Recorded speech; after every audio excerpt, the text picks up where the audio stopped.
What up? What up? What up? What's up, man? Hey, what it is, what it ain't, what it's gonna be. What's up? What's up? Now say with me.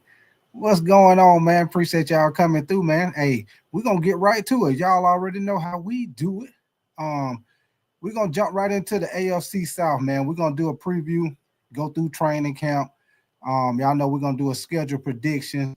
As y'all see my background. I got each team win projections for this season, man. As y'all see, they got Jacksonville over and under at 7.5 wins. Um, they got the Texans at 9.5 wins. 9 times out of 10, that's who gonna win the division, the Houston Texans. I don't see Tennessee being in the competition right now. I don't see the Colts being in the competition, especially with your boy Anthony Richardson can't stay on the field. Every time you turn around, he hurt.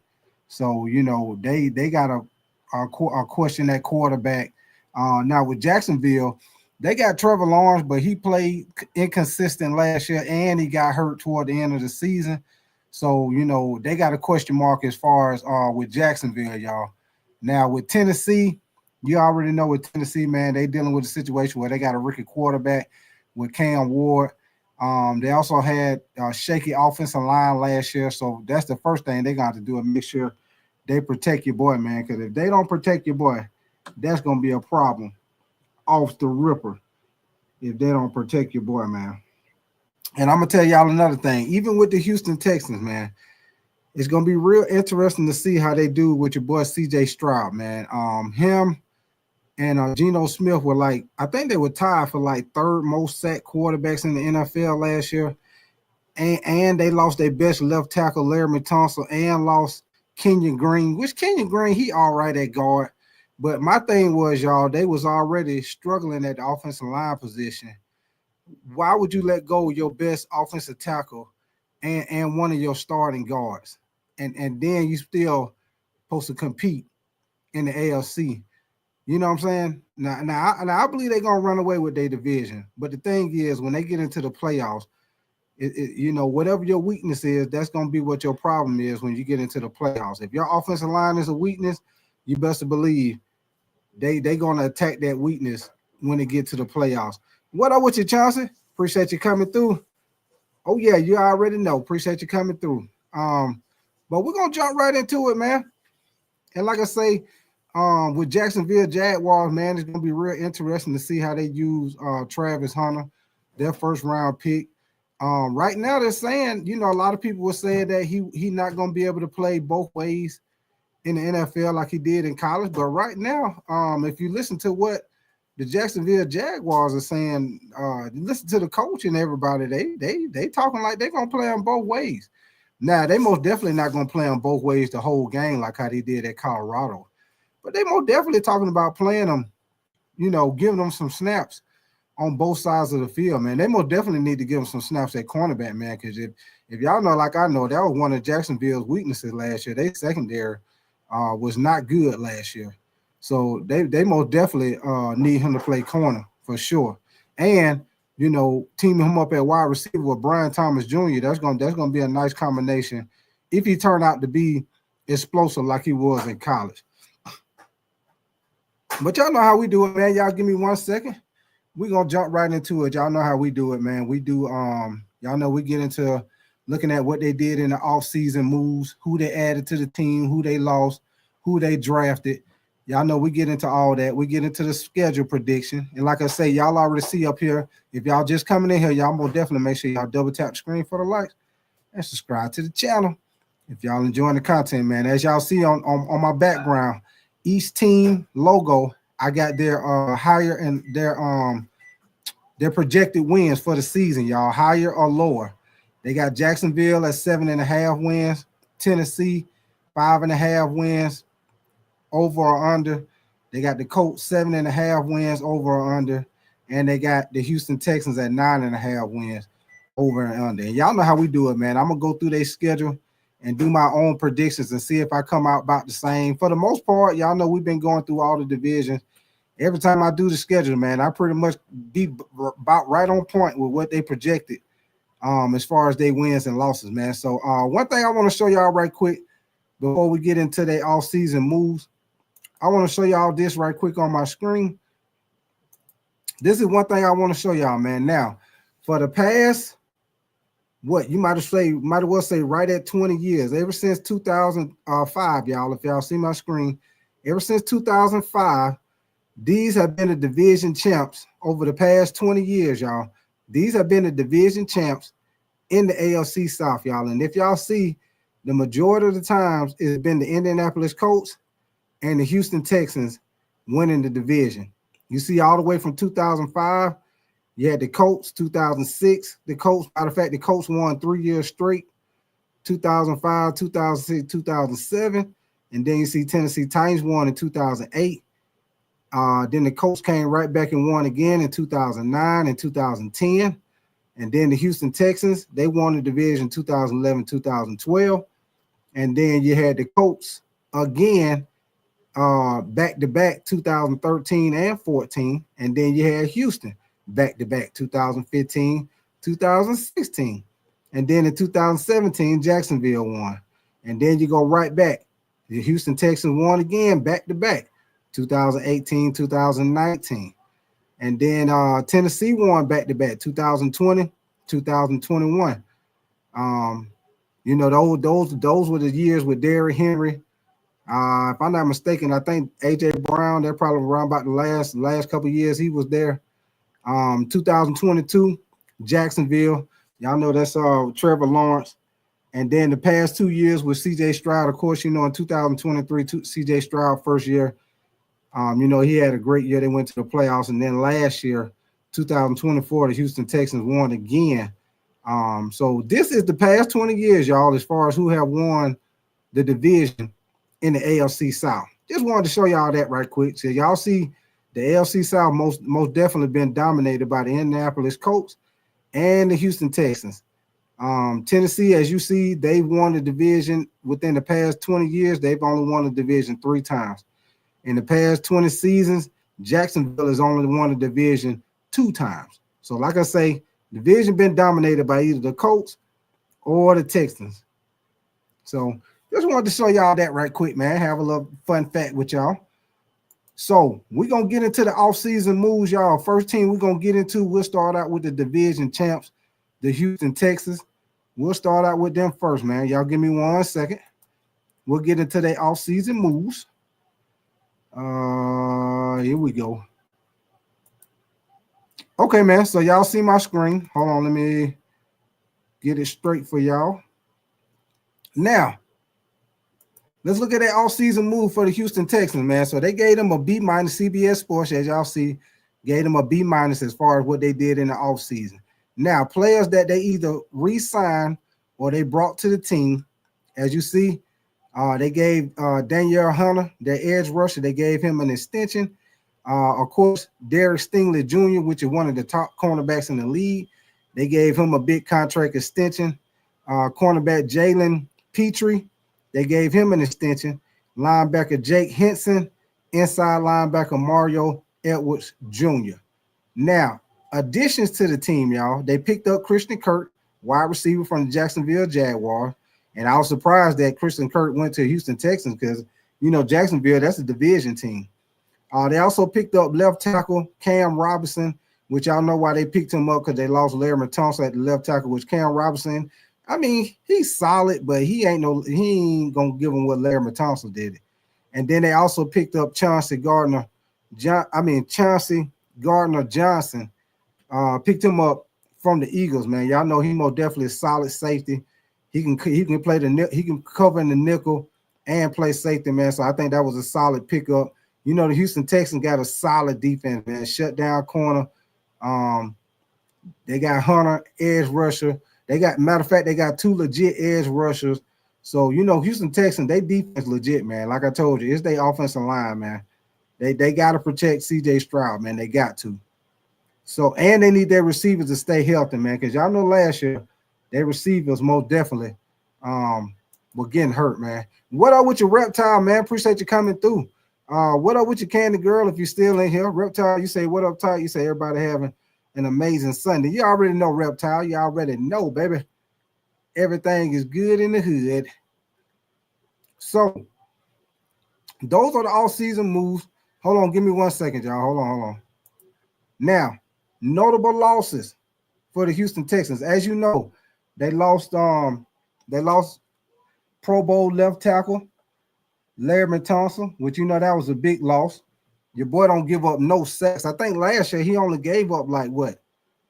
Maybe 2 or 3 sacks in the whole season. Shit, that whatever he needed, y'all, they should have paid his ass. Because your boy legit. You know, Larry Thompson, he ended up going to the Commanders, which I think that was a big move to get him over there with Jaden Daniels. They also lost wide receiver Stephon Diggs, which you know he went to the Patriots. And like I say, they started offensive guard Kenyon Green, which he went to the Philadelphia Eagles, y'all. So they lost 2 of their linemen. And like I said, once again, C.J. Stroud was the 3rd most sacked quarterback last year. I think he was sacked like, if I'm not mistaken, y'all, I think he was sacked like 40, 50 some times or something. I forgot how many times it was, but it was a lot. It was a lot.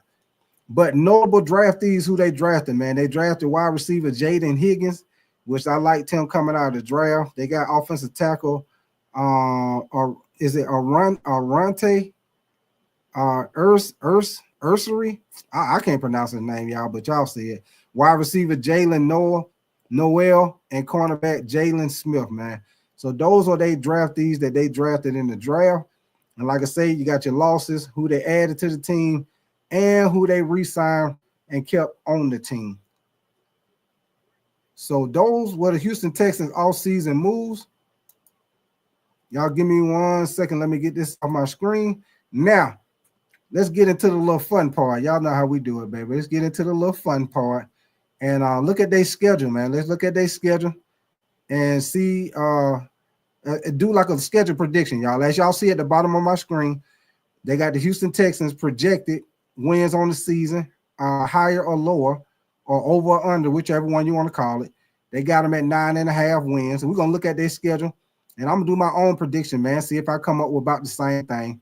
What up with your slamming Sammy, man? You say I like Ursay Texans going to limp into the 4th seed playoff game. No, okay. Hey, slamming Sammy, appreciate you coming through, brother. I'm going to definitely agree with you. I feel like the Texans, they going to run away with this division, slamming, man. I don't see the Colts being in the competition with Anthony Richardson always getting hurt, always inconsistent. Tennessee Titans, they got Cam Ward. We don't know what he going to be. We don't know if he going to come out and have a great rookie season like C.J. Stroud and Jaden Daniels, or we don't know if he going to struggle. So that's why I say I ain't even counting the Colts. I mean, not the coach. I mean Tennessee, y'all, and the Jaguars. We know they got Trevor Lawrence, and the Jaguars. They picked up your boy Hunter, but like I say, Trevor Lawrence got to be more consistent at the quarterback position. You know, Jacksonville last year they struggled in the secondary, man. So they got to tighten up with that. They lost Christian Kirk. Like I say, they did get Travis Hunter, and like I say, they are talking about playing him both ways. He's not going to play the whole game, but, you know, he's going to have some plays on both sides of the ball, y'all. But I'm going to definitely feel like Houston Texans going to run away with this division easily. Long as C.J. Stroud don't get hurt, y'all. Long as C.J. Stroud stay healthy, I don't see them losing this division. Slamman, you say I believe in the Jags. When I see it, yeah, I agree with you, man. I agree because they've been so inconsistent, Slamming. Especially your boy Trevor Lawrence, man. They've been so inconsistent, man. They got some good running backs now. They got some good running backs with ETN and the other running back. They got some good running backs, and they got solid receiver with Brian Thomas Jr. They got some solid receiver. But like I say, man, your boy Trevor Lawrence, he got to be more consistent, man. He got to be more consistent. So y'all give me 1 second, man. Let me share my screen with y'all. We're gonna go through the schedule. I'm gonna do my own little schedule predictions. Y'all know how we do it. Hold on, let me pull it up first. Let me find here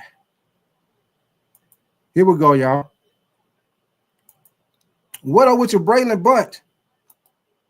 Yeah, Tank Bisbee. That's it. Appreciate that, Braylon Bunt. Tank Bisbee.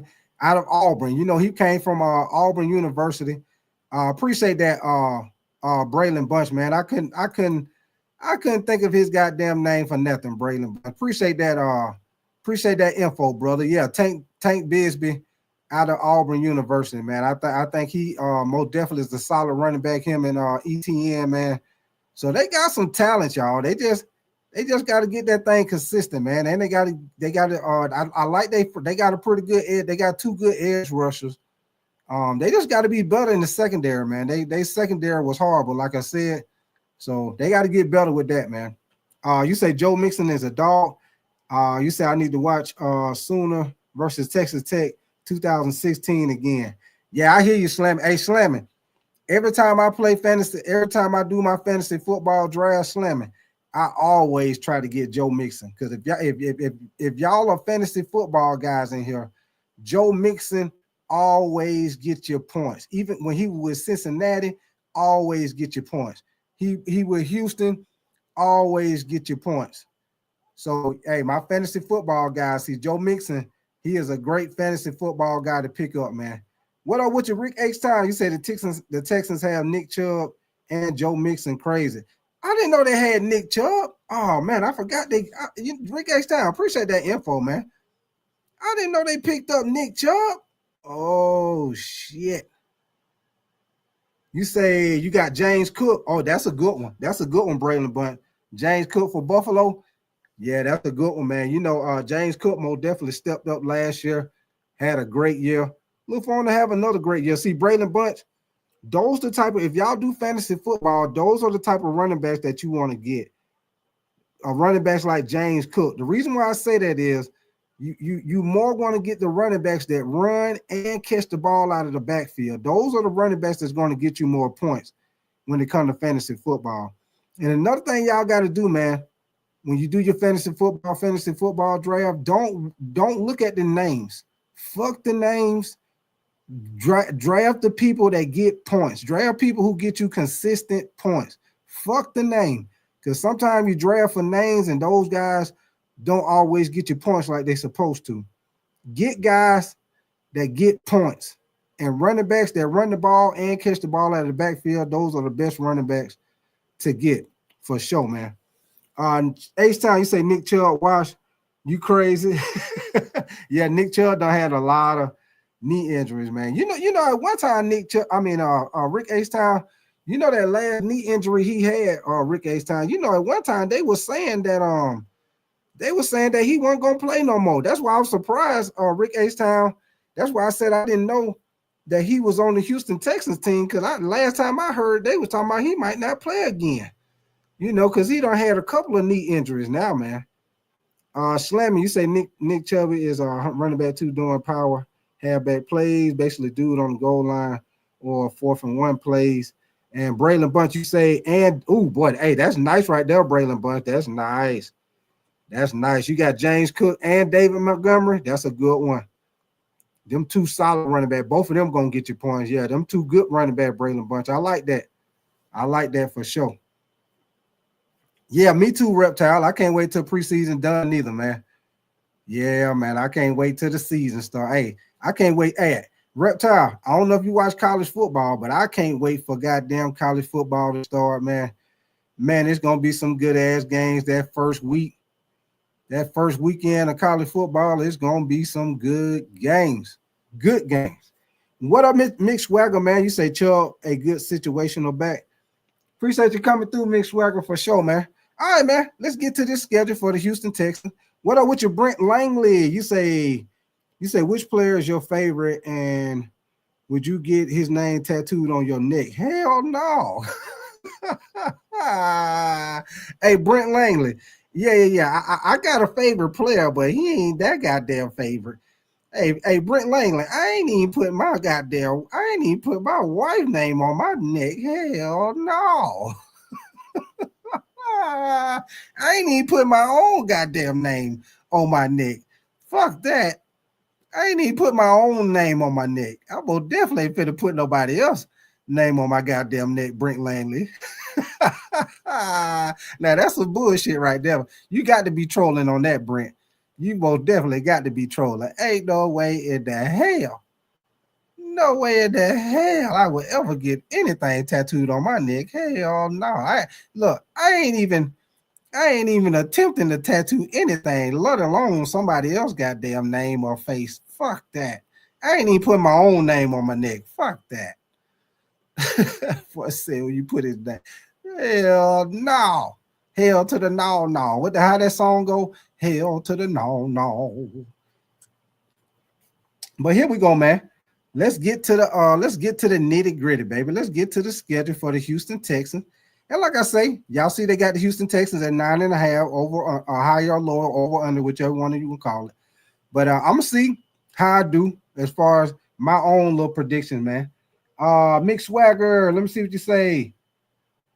Let me see, Slammy. You say Chubby will be to the Texans what Kareem Hunt is to the Chiefs. Okay, we'll see. Mick Swagger, you say Drake the only one getting athlete's name for sure. Mick Swagger, for sure. Yeah. You say my QB Lamar and Joe Burrow. Boy, hey, Braylon Bunch, you got a squad, boy. Yeah, you got a squad. You got Lamar Jackson and Joe Burrow. Woo-wee. Boy, you got a squad. Nice squad. Rick H-Town, you say fantasy football, Texan defense against these terrible QBs in the defense. Yeah. I most definitely agree with you, Rick H-Town. Yeah, Texas already got a good defense, man. They got everything you need on defense. They got shutdown corner. They got 2 good edge rushers. They good. They solid on defense. Solid as a rock. That's what they. All right, man. I don't get me singing, man. Here we go. Texans, first game. Hey, man, I love the fact that once again, man, I know I don't say this plenty of time, but I love the way how the NFL is setting up especially the first 2 weeks of the season, man. There's gonna be some good ass games that first Sunday of the NFL season, man. I cannot wait. Y'all know I'm gonna be doing live game reactions for some of these games too. I'm definitely gonna do that Sunday night game with Buffalo and the Ravens. I'm definitely gonna do that game. And like I say, early that day, I'm gonna see which one I'm gonna do, but I'm gonna do one of them games during the day, either a 1 o'clock or a 4 o'clock game. But I'm definitely gonna do that damn Sunday night game, Buffalo and the Ravens. Y'all already know. But here we go, man. Game 1, they play the Raiders in LA, y'all. Houston started out game 1 against I'm sorry, y'all. I said the Raiders. I meant to say the Rams. I'm sorry. They started out against the Rams in LA, y'all. I'm telling y'all right now, in LA, I'm taking the Rams over the Houston Texans, y'all. I'm taking the Rams over the Houston Texans at home. Game 2, they playing Tampa at home. Monday night game. Monday night prime time. ABC, ESPN, prime time. They play Tampa Bay. Hey, I'm telling y'all right now, Tampa Bay done picked up Hassan Reddick too. I'm going with Tampa over the Houston Texans. Yes, I is. Rick H-Town, you said Travis Hunter won't win Jack. I hear you. Mick Swagger, you said you think Travis Hunter win offensive or defensive rookie of the year. We'll see, Mick Swagger. Mick Swagger, like I said the other night, I don't know if you was in here, but if you ask me, offensive player of the year probably going to be Ashton Jeanty. That's just my opinion. With him being over there with Pete Carroll, with the Raiders, that's the only reason why I say Ashton Jeanty, because he's going to have more opportunity to touch the ball. You know, a lot of times with rookie of the year, most of the time it's either going to be the running back or the quarterback, because they're the one that touch the ball the most. So I think it'll be Ashton Jeanty, because Pete Carroll probably going to give him the ball probably about 20, 25 times a game. He's going to have way more opportunity to touch the ball. You know, you got Cam Ward. If Cam Ward come out and have a good year by him being the quarterback, you know he's going to get it easy by him being the quarterback for sure. Slammy, you say looking at the schedule, it might be only 8 wins. You say still wins the division. Yeah, so here we go, y'all. Off the ripper. Like I told you, they got the Rams. I'm going to say that's an L. They play Tampa Monday night. I'm gonna say they lose that game. I'm gonna say Tampa gonna beat them. Monday night. Now, game 3, they play Jacksonville. They'll beat Jacksonville. They'll beat Tennessee. So off the rip, we're gonna say Houston gonna start out 0-2, but they're gonna get back on track week 3, week 4. They're gonna win both of those. They're gonna be 2-2 going into week 5 against the Baltimore Ravens. They're gonna be 2-2 when they hit the Baltimore Ravens week 5. Y'all already know that's gonna be an L. They is not gonna beat the Baltimore Ravens. So that's gonna be 2-3. Week 7, they play Seattle. They'll beat Seattle, y'all. I don't your boy Sam Darnold, man, they lost DK Metcalf. I think they'll beat Seattle. So I'm gonna say they 3-3. Week 8, they play the 49ers. If you ask me, the 49ers, they had a lot of people hurt last year. They getting most of their people back. Now, they did lose some people on defense, but I still think the 49ers, most definitely, I think they're going to be still a solid team this year.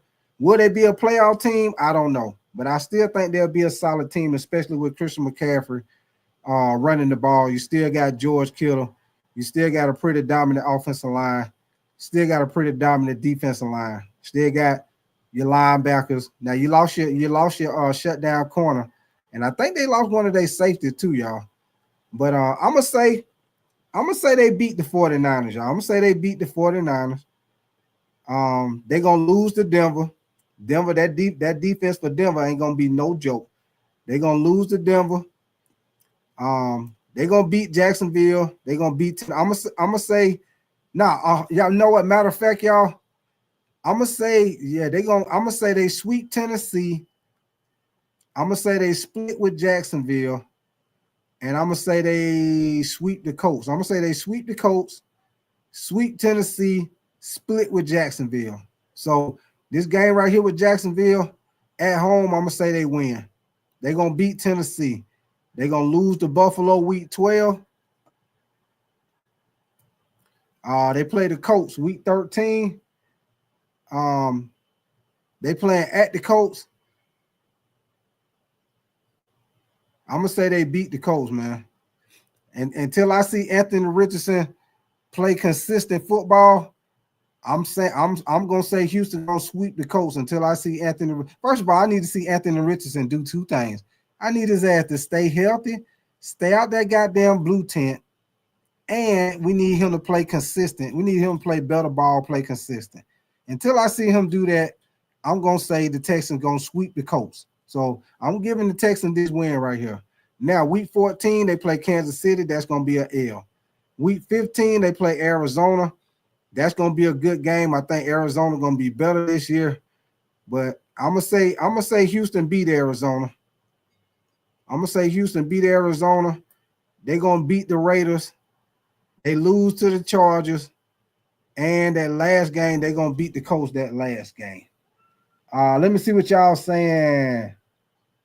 Reptile, you say good thing preseason is 3 weeks. Yeah. And H-Town, you say mixed swagger defense, Ricky Abdul Carter offensive, Ricky Jackson Dart. Oh, you say gonna be 2 people on the same team, Rick H-Town. You must be a Giants fan, H-Town. You must be a Giants fan. Now Abdul Carter most definitely probably could get defensive rookie of the year, but I don't think Jackson Dart gonna get it. Because Rick H-Town, as of right now, you know, they saying Russell Wilson starting. So that's putting Jackson Dart behind the 8 ball already because Russell Wilson gonna be the starter. Slammy, you say 49ers will at least get close to being in the playoffs. And you say Anthony Richardson, you mean Daniel Jones. Hey, Rick H-Town, it might be. Like, you know, hey, Anthony Richardson most definitely on the hot seat this season, Rick H-Town. He is on the hot goddamn seat this year. Believe that. He is most definitely on the hot seat. But all right, y'all, let's go back through it. Y'all know how we do it. Let's go back through it. I'm gonna do my wins and losses. We're gonna see if we come up with about the same thing, man. Like I say, they got them at 9.5 wins. We're gonna see if we come out with about the same thing. And I'm doing it off the fly, y'all. Like I say, they're gonna lose the first 2 games. They're gonna start out 0-2, but they're gonna get back on track week 3 and 4. They're gonna beat Jacksonville. they're gonna beat Tennessee. So I'm gonna say they start out 2-2. They play Baltimore, that's an L, 2-3. Seattle, they'll beat Seattle 3-3.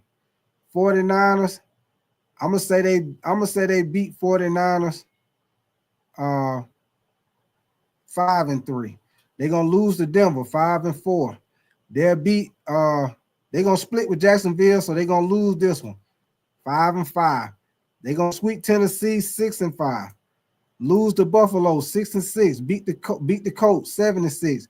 Lose to Kansas City 7-7. They're gonna beat the Cardinals 8-7. Beat the Raiders 9-7. Lose to the Chargers 9-8. Beat the Colts 10. Is that right, y'all? No, it's 10-7. 10-7, right? 10-7. Slamming, you say I'm taking the under 9.5. Yeah, I agree with you, man, because it's a couple of these games can go either way. So I'm saying I came up with 10 wins, y'all. I came up with 10 wins. I'm gonna say they go 10-7. But I will tell you this though, Slamming. I will tell you this though, because I agree with you. I think they're gonna have about 9-10 wins. Now it's a couple of games on here that can go either way, y'all. I'm gonna tell y'all the games on here that can go either way. This 49ers game, in my opinion, the 49ers game can go either way. Another game that can go either way, y'all. The Arizona game. I think Arizona gonna be better this year. Arizona is another game that can go either way. I think the Chargers will beat them, but the Chargers is another game that can go either way. Those three games right there, y'all. The Chargers, Arizona, and the 49ers. Those are three games that to me, just my opinion, I'm gonna say they 50-50. Those three games can go either way. So that's why I say I'm looking for them to have about 9-10 wins. About 9-10 wins. I say 10 because they're gonna win this division. They're gonna win this division. So I say somewhere between 9-10 wins, probably on the better half, 10 wins on the better half, y'all, and they'll probably win the division at 10-7. That's what I'm gonna say. Yeah, they'll probably win the division like 10-7. That's just my opinion. You know how we do it, man. My opinion. Slimmin, you say I have them losing to the Raiders and the 49ers. Ooh, you say you got Slimmin, you got them losing to the Raiders? I don't know about that, Slimmin. I don't know about that. Now Slimmin, I'm agree with you now. I believe the Raiders gonna be better. Don't get me wrong. Because they do got Pete Carroll. Pete Carroll known for turning teams around. They do got Brock Bowers. And they do got a solid receiver. But man, I don't know, Slamming. I don't know. Hey, Brock Bowers, he a beast now. Slamming. I'm a big Georgia fan, so I knew Brock Bowers was gonna be the shit. I knew it was gonna be the shit. But Slamming, I don't know, man. I don't think they beat the Texans. I don't think they there yet, Slamming. I'll say the Raiders will be better next year. I'm gonna say they're gonna lose to the Raiders. I don't see the Raiders now. I agree with you on the 49ers. 49ers can go either way. But them Raiders, I don't think them Raiders gonna beat the Texans. That's just my opinion. I could be wrong, could be right, but just my opinion. But y'all see my schedule prediction, y'all. I came up with around about the same thing. I came up with 10 wins. I came up with 10-7. And like I say, I gave y'all three games that I feel I can go either way, which was the Arizona game, the 49er game, and the what was it? It was Arizona. Hold on. It was Arizona, the 49ers. Hold on. It was Arizona, the 49ers, and the Chargers. Arizona, 49ers, and Chargers. Those three games can go either way. But I say they'll get about 10 wins. They'll probably end up being about 10-7, just my opinion. So y'all give me 1 second, man. What up with you, Rashard? You say the 49ers is a Super Bowl threat for sure. You say they will be better without Debo. We're going to see, Rashard. We're going to see, man. Because Rashard, your boy Brandon Ayuk, he still ain't all the way right. I don't even think he practicing yet. I don't even think Brandon Ayuk practicing yet, y'all. So we'll see, man. Slammy, you say the Raiders going like 6-11. Yeah, I agree with you. We about to get on their schedule in a hot minute, man. In a hot minute. So matter of fact, y'all want to talk with y'all? You said the Raiders going 6-11. All right, man. So let's move on to the next team. Y'all know how we do. Move. Get out the way. Get out the way. Get out the way. Move. Get out the way. Let's get it, man. We finna go to the next team. So we did the Houston Texans. Next team we're gonna go to, y'all. We will do the Jacksonville Jaguars. We'll go to the Jaguars next. Y'all know how we do it, man. Let me see. Rashard, you say 49ers had too much going on in their receiver room now. It won't be so complicated. This is what I will say, Rashard. I think what's that receiver they got? Jennings. They got Jennings. They got Brandon Ayuk. They still got George Kittle. And I know they got the little young receiver they got out of Florida a year ago. So we'll see how they be, man. Chris McCaffrey, he most definitely got to stay healthy. Chris McCaffrey, he a beast, but your boy got to stay healthy, though. And I'm going to tell you another thing, Rashad. They lost some guys on defense, man. They lost one of their linebackers. They lost their shutdown corner. If I'm not mistaken, they lost their safety. They lost Javon Kinlaw on the D-line. They lost some guys, man. They lost some guys. So we'll see. And Rashad, if you ask me, I think the Rams going to win that division, man. I think the Rams going to win that division. Them boys looking good, man. The Rams looking good. I think Devontae Adams going to be a good pickup for them with Puka Nacua. They going. I think that division going to be the Rams all day, every day, Rashad. Y'all give me 1 second, man. So we're going to go to Jacksonville next. Y'all know how we do it. We're going to go to the offseason moves. So let's go to the Jaguars. We just did the Houston Texans. Now for the Jaguars, all season, they gave them a B. CBS Sports gave them a B for their offseason. Player that they brought back, they re-signed. They brought back offensive tackle Cole Van Lanen. Now, guys that they added to the team, y'all. You say Debo is a pro guy. You say he ain't a deep threat or a shotgun receiver. Now, he not a deep threat. To me, Rashad, he more of a gadget guy. Rashad. He the guy you want to send him. You want to do screens with him. You want to do jet sweeps with him. You can do shit with him out the backfield. And, he most definitely a threat. He can catch a short pass and take it to the house. That's why I say, Rashad, when it comes to the Commanders, they need to figure out a way to pay Terry McLaurin because that offense ain't going to work without Terry McLaurin. Terry McLaurin is the deep threat. He the deep threat. He the guy that stretched the field. It's not Debo. They need McLaurin and they need Debo together. They need both of them together. Okay, you say Jags 7 wins if they're lucky. Yeah, I agree with you on that, Slam, and I don't think they're going to be all that good this year. But notable additions, who they added to the team, y'all. They got center Robert Hainsey, wide receiver De'Ami Brown. Y'all know he came from the Commanders. They got safety Eric Murray, cornerback Jordan Lewis, offensive lineman Patrick, is it Makari? I guess that's how you pronounce his name. Now, guys that they lost their starter. They lost one of their wide receiver, Christian Kirk. Y'all know he went to the Houston Texans. They lost Evan Ingram. If I'm not mistaken, I think Evan Ingram went to the Broncos. They also lost safety Andre Cisco. They lost tight end Luke Farrell. And they lost quarterback Matt Jones. Now, guys that they drafted, they drafted Travis Hunter, their first-round pick. They also drafted cornerback Caleb Ransall, offensive tackle Wyatt Millam, and running back Bashul Tutin. So those are the guys that they drafted. Those are the offseason moves for the Jaguars. And like I say, they gave them a grade of a B, CBS Sports did. So y'all give me 1 second. Let's get to the fun part now. Let's look at their schedule, see what they looking like on their schedule. What up with your Kenneth Fuller, man? Slamming, you say Browns getting a good pick from them. Yeah, they is. Slamming. Yeah, they is. All right, man. So y'all see for the Jaguars, Y'all see my screen, man. Y'all see my background by each logo.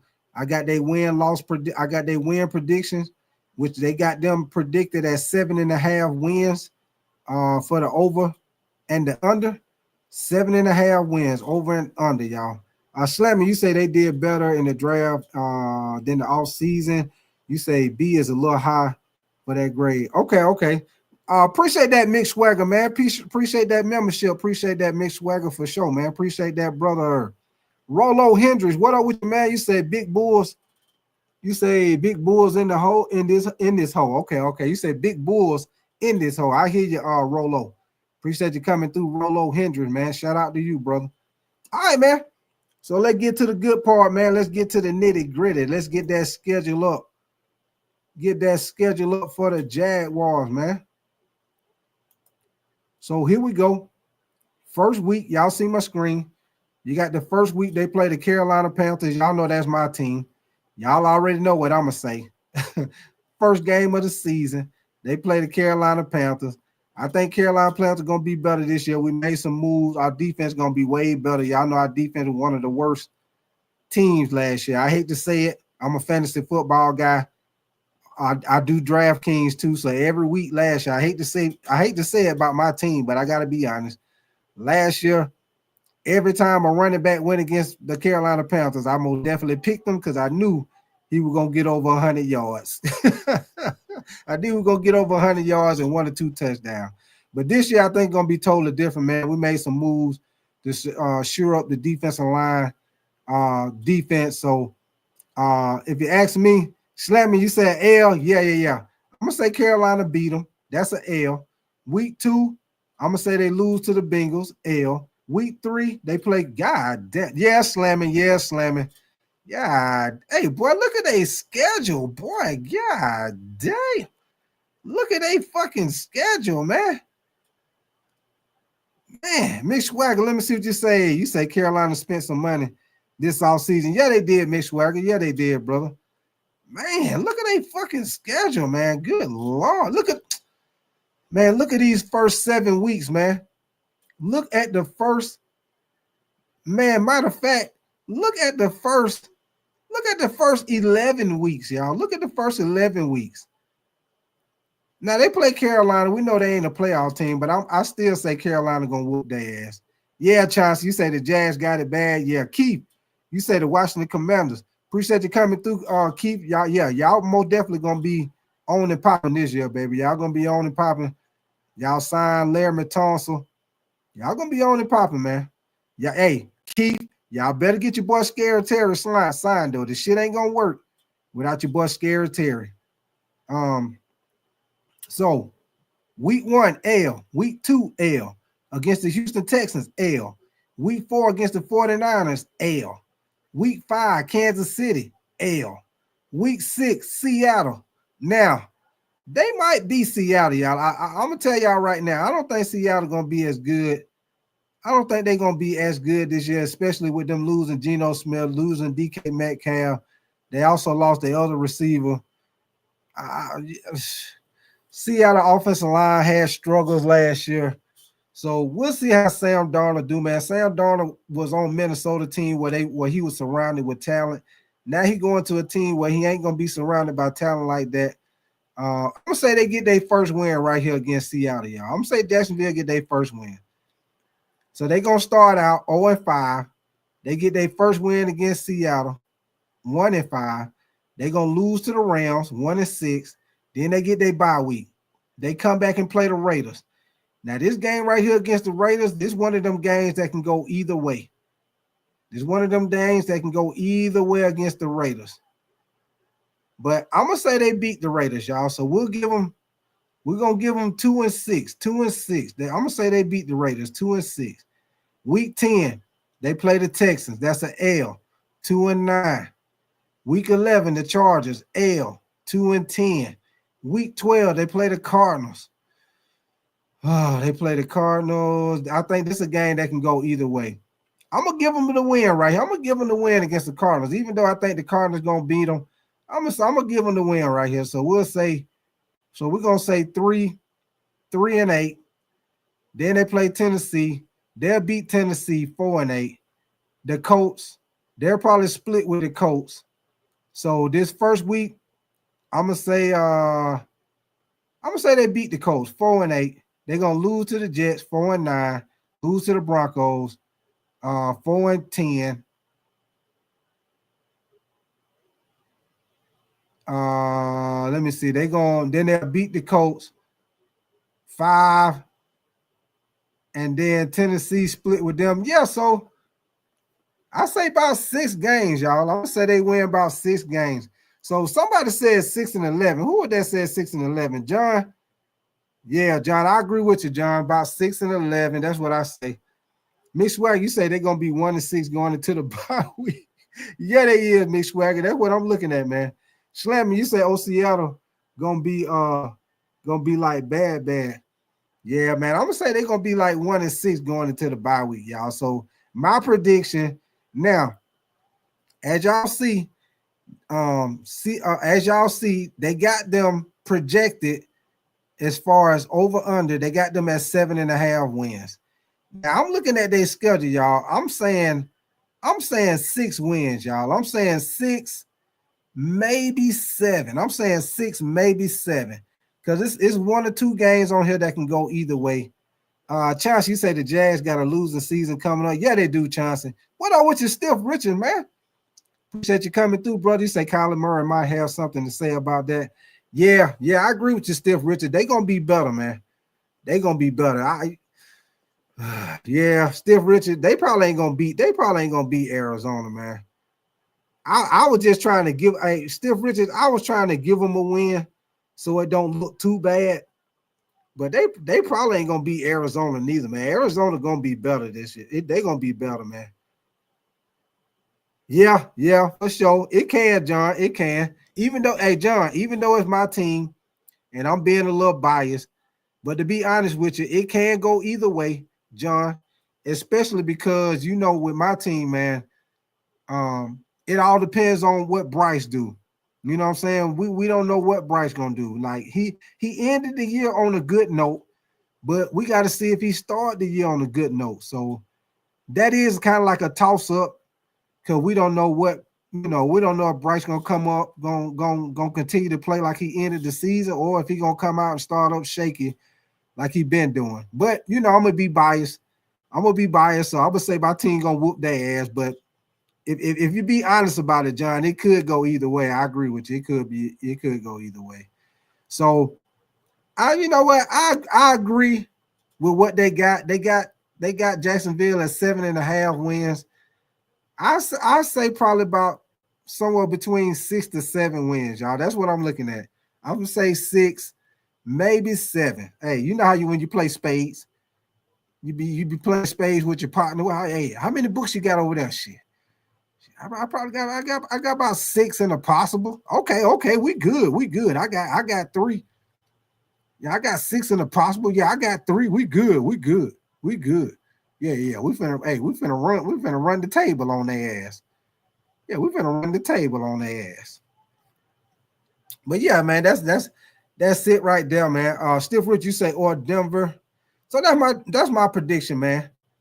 Like I said, if y'all see my screen, by each team, I got they projected wins. Jacksonville, they got them at 7.5. Tennessee, they got them at 5.5. The Colts at 7.5, and they got Houston at 9.5. So, y'all give me 1 second, man. Let me get this off my screen. I got a little video I want to play for y'all right quick. Give me 1 second. Y'all gonna definitely make sure y'all double tap that screen for the likes, man. Subscribe to the channel if y'all enjoying the content for sure, man. Let me see what we at. Hold on. Give me 1 second.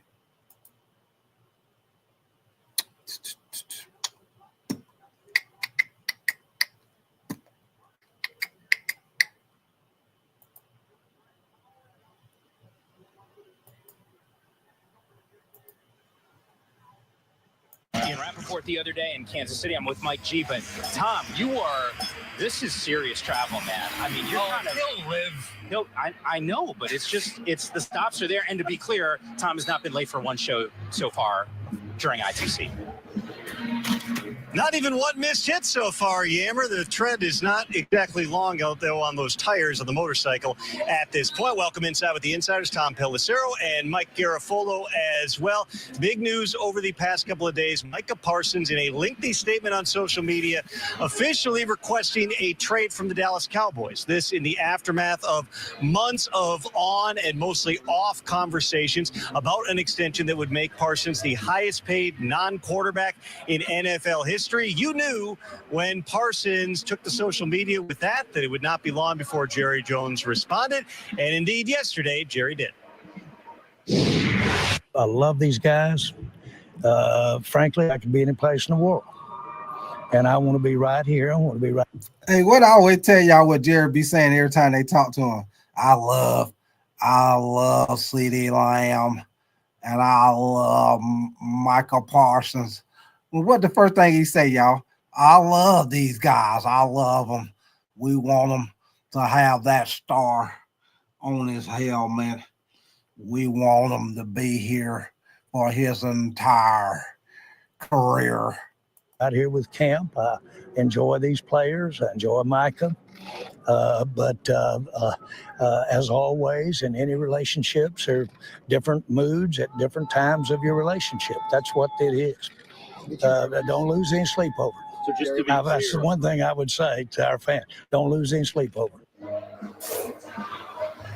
So Micah Parsons, if we're just kind of summarizing this here, Micah, trade me.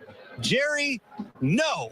And now we'll see exactly how this thing proceeds in the coming weeks. The one thing I did notice yesterday, and we've seen this before. Matter of fact, Zach Ertz, when he was with the Eagles, I remember this one, he made sure to come on the field. Everything was turned inside out when he was unhappy in the last year of his deal with the Eagles. Micah Parsons still did at least have Cowboys gear on yesterday when he stood there and watched practice. Now, he didn't have that jersey on when he watched practice, but at least still had the star on him. I think that's somewhat of a good sign here. I know he's saying he wants out. I know he made the trade request, but we've seen this before. Trade requests do not necessarily mean that the player is not going to return and the deal is not going to get done. We have seen that get done repeatedly. We now have multiple trade requests out there right now, if you include Terry McLaurin as well. Now, Jerry Jones did indicate that he has had previous conversations, including one with Des Bryant, where he negotiated with the player, and that Jay-Z would not take his calls. Rock Nation then released a statement saying, no, that's not true. We did the deal at the 40-40 Club. Is that where they said they did the deal? Which, by the way, they weren't certified agents, and he shouldn't have been negotiating with them for that deal either. So we just keep getting deeper and deeper, and this continues to develop. And I don't think that Jerry's going to have a problem with that. But in the end, he's got to get a deal done. He feels like he's going to get a deal done. He has to communicate with the agent, David Mulugeta, if he is going to get that deal done.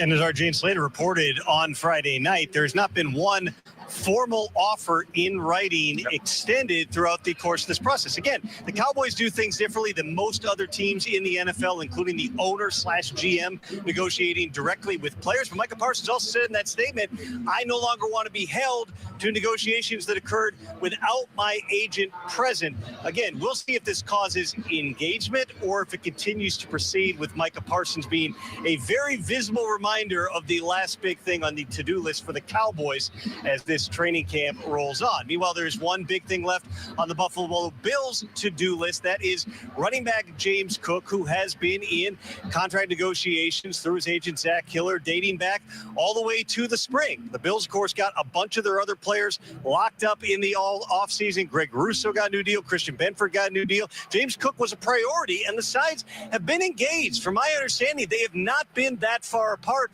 through the course of the talks. James Cook did show up and was fully participating in practice during training camp until today. He was asked by reporters repeatedly if he was practicing today, if he was practicing tomorrow, what was going on. What did Jocelyn? You say, guess what? I most definitely know what it is, Jocelyn. What is it, Jocelyn? I already know what you're gonna say. I already know what you're gonna say. Go on to say it. Go on to say it. Cook continued to say the word simply business. Sounds a lot like You say chicken butt. I thought you were gonna say trade LeBron. That's what I thought you were gonna say. You say chicken butt. Hey, I'm gonna tell you what we used to say, Jocelyn. We used to be like 2 chickens in the bucket, so bucket. They'd be like, guess what? It'd be like, what? Chicken butt. 2 chickens in the bucket, so bucket. A Marshawn Lynch routine back in the day. My understanding of where things stand here is, again, these sides have been in talks for a long time. They have not been that far off, Mike, but this is kind of like 4th and goal in the AFC Championship game. Is James Cook going to get them across the goal line? Are the Bills going to be able to do their part to back it up? This is not a situation where the sides are completely breaking down. It does make some sense if James Cook has these contract negotiations hovering over his head, Mike, that it would make sense for everybody to not have him practicing when he's not completely necessarily locked in solely on football. We've seen injuries happen around the NFL. Keep an eye on this one. James Cook, though, still in training camp with the Bills. We'll find out what this all means. Elsewhere for the Bills and one of their young offensive players, Khalil Shakir, is going to be week to week, according to Sean McDermott, with a high ankle sprain. Now, we are into coach speak season when it comes to injuries. Week to week means he is going to miss multiple weeks. So we are starting to get close to the start of the regular season. These high ankle sprains, if they don't heal, can be something that lingers throughout the season. So the Bills going to want to be careful with this. We'll see about Shakir's status for week 1. As for another wide receiver, A.J. Brown in Philadelphia, not practicing today with a hamstring injury that he suffered the other day. I do not sense a 5-alarm fire at all on this one. He stood and watched practice. This is something that they're going to want to keep a close eye on and make sure is not something that he aggravates. So if we see A.J. Brown sit out a couple of practices, no big deal for the defending champions. But for now, A.J. Brown down with that hamstring injury. All right, now I'll send it back to Mike Yam. Is he like nearby, Mike? Can you just tap him and tell him he's back on? He's like literally right next to me. Special teams. Here we go on the hub. We're not walking. We're jogging. Here we go. We're jogging. Right, here we go, y'all. This is the Colts training camp right here. We're jogging. There you go. There you go. Hey, it's here. It's here. It's boom, and then pop your feet, okay? It's one with the right, and then pop your right and left. One, pop, right there. There you go. There you go. Boom, there you go. There we go, there we go. There's good clasp. It's all about the ball. It's all about the ball. Got to protect it. Just one time through. One time through. Once you went one time through, you're done. Hey, really good first day, right? We got to clean up some mistakes, but really good job, right? I love the tempo of practice. You guys took care of each other in that team period. That's what it's supposed to look like, right? Some cool access around this Colts squad, and there's some questions right now. And now look at these stats right here between the 2 quarterbacks. The 2 guys that's battling for the starting position with the Colts, man. Hey, trash. Your boy Daniel Jones, win-loss, he 3-13. Anthony Richardson, 8-7. Completion percentage 64.7 for Daniel Jones, 50.6 for Anthony Richardson. Pass touchdown to interception. Daniel Jones 10 touchdowns, 13 interceptions. Anthony Richardson 11 and 13. Now this is since 2023, y'all, as they've been a starter. So this the past 2 years. Daniel Jones at 76.6 passer rating. Anthony Richards at 67.8. Y'all see at the bottom, it's a bottom 3 in the NFL with a minimum of 10 starts. These 2 guys are in the bottom 3 with anybody that's got a minimum of 10 starts, y'all. These 2 guys on the same team, and both of them are in the bottom 3 of the NFL. Trash. GLP, you say the Colts winning the division. Hey, all I can say is A for effort. Now, I agree with you. The Colts do got a great offensive line. I agree with you on that, GLP 9K. The Colts do got a good offensive line. I will say that. They do got that. Yeah, they got a good running game. I like that running back. That running back they got nice. Like I say, GLP It ain't the fact that the Colts got a trash team. The problem with the Colts GLP 9K is the quarterback position. They need consistent play at the quarterback position. If they can get consistent play at the quarterback position, they might be able to do something because they do got some talent on that team. They got some solid wide receivers. They got I feel like they got the best tight end in the draft. They running back. I feel like if he can stay healthy, he most definitely is a top running back in the NFL. So they got to get some consistent quarterback play, man. You say they quarterback play and corners. Yeah, facts. They cornerbacks too, facts. What up with your big Rob to God, man? You say Anthony Richardson soft as hell. You say he should have went undrafted. Yeah, I tell you one thing, big Rob to God, your boy got to stay. Your boy got to stay on the field, man. That's first of all. Hey, big Rob to God, your boy got to play. He need to play consistent, and he got to stay out of that medical tent. Big Rob to God. Every time you turn around, your boy in that medical tent, he hurt. Every time you turn around, he hurt, or he either playing inconsistent at quarterback. So that's the main thing for the coach, y'all. They do got some talent on the team, but they got to get some consistent play for the quarterbacks. And like I'm showing y'all right here on the screen, man, they got two guys battling for the starting position, and they got two guys on the same team that are y'all see it on the screen. They are the bottom three in the NFL with a minimum of 10 starts. Anybody that's got a minimum of 10 starts, these two guys are in the bottom three, and they are on the same goddamn team battling for the starting position. That is wild. How about QB1, Anthony Richardson? So much draft capital, put the combine on fire a couple years ago. But you see what the numbers are, and at least last year what Daniel Jones was able to do, they bring this guy in from free agency. There's an opportunity for him to compete in week number 1 to be the Colts signal caller. Stacey Dale's around this squad. Here we go. Shane Steichen is the head coach of the Colts. And Coach, was this like an insanely odd weather day for a training camp practice? It sure was. I mean, it's been, low 90s, humidity, and then God bless us with 68 degrees. It feels like a little fall morning here, here at Grant Park. So it was a great morning. Well, the temperature, Coach, it's all the way up there with this quarterback competition. What's been the methodology behind it with Anthony and Daniel? Yeah, I think just bringing in competition. I think competition makes everyone better, and those guys have been doing a hell of a job competing through camp these last, What up with your what's your name? Is that Kalihi? Kalihi? If I pronounce your name wrong, man, I apologize, boy. You is wild. You said 100 likes so tight you can put some hot sauce in his eyes. Yes, sir, man. Most definitely, man. Y'all get them likes up, man. Hey, appreciate your comment for sure, brother. Hey, you know what your boy say on Friday.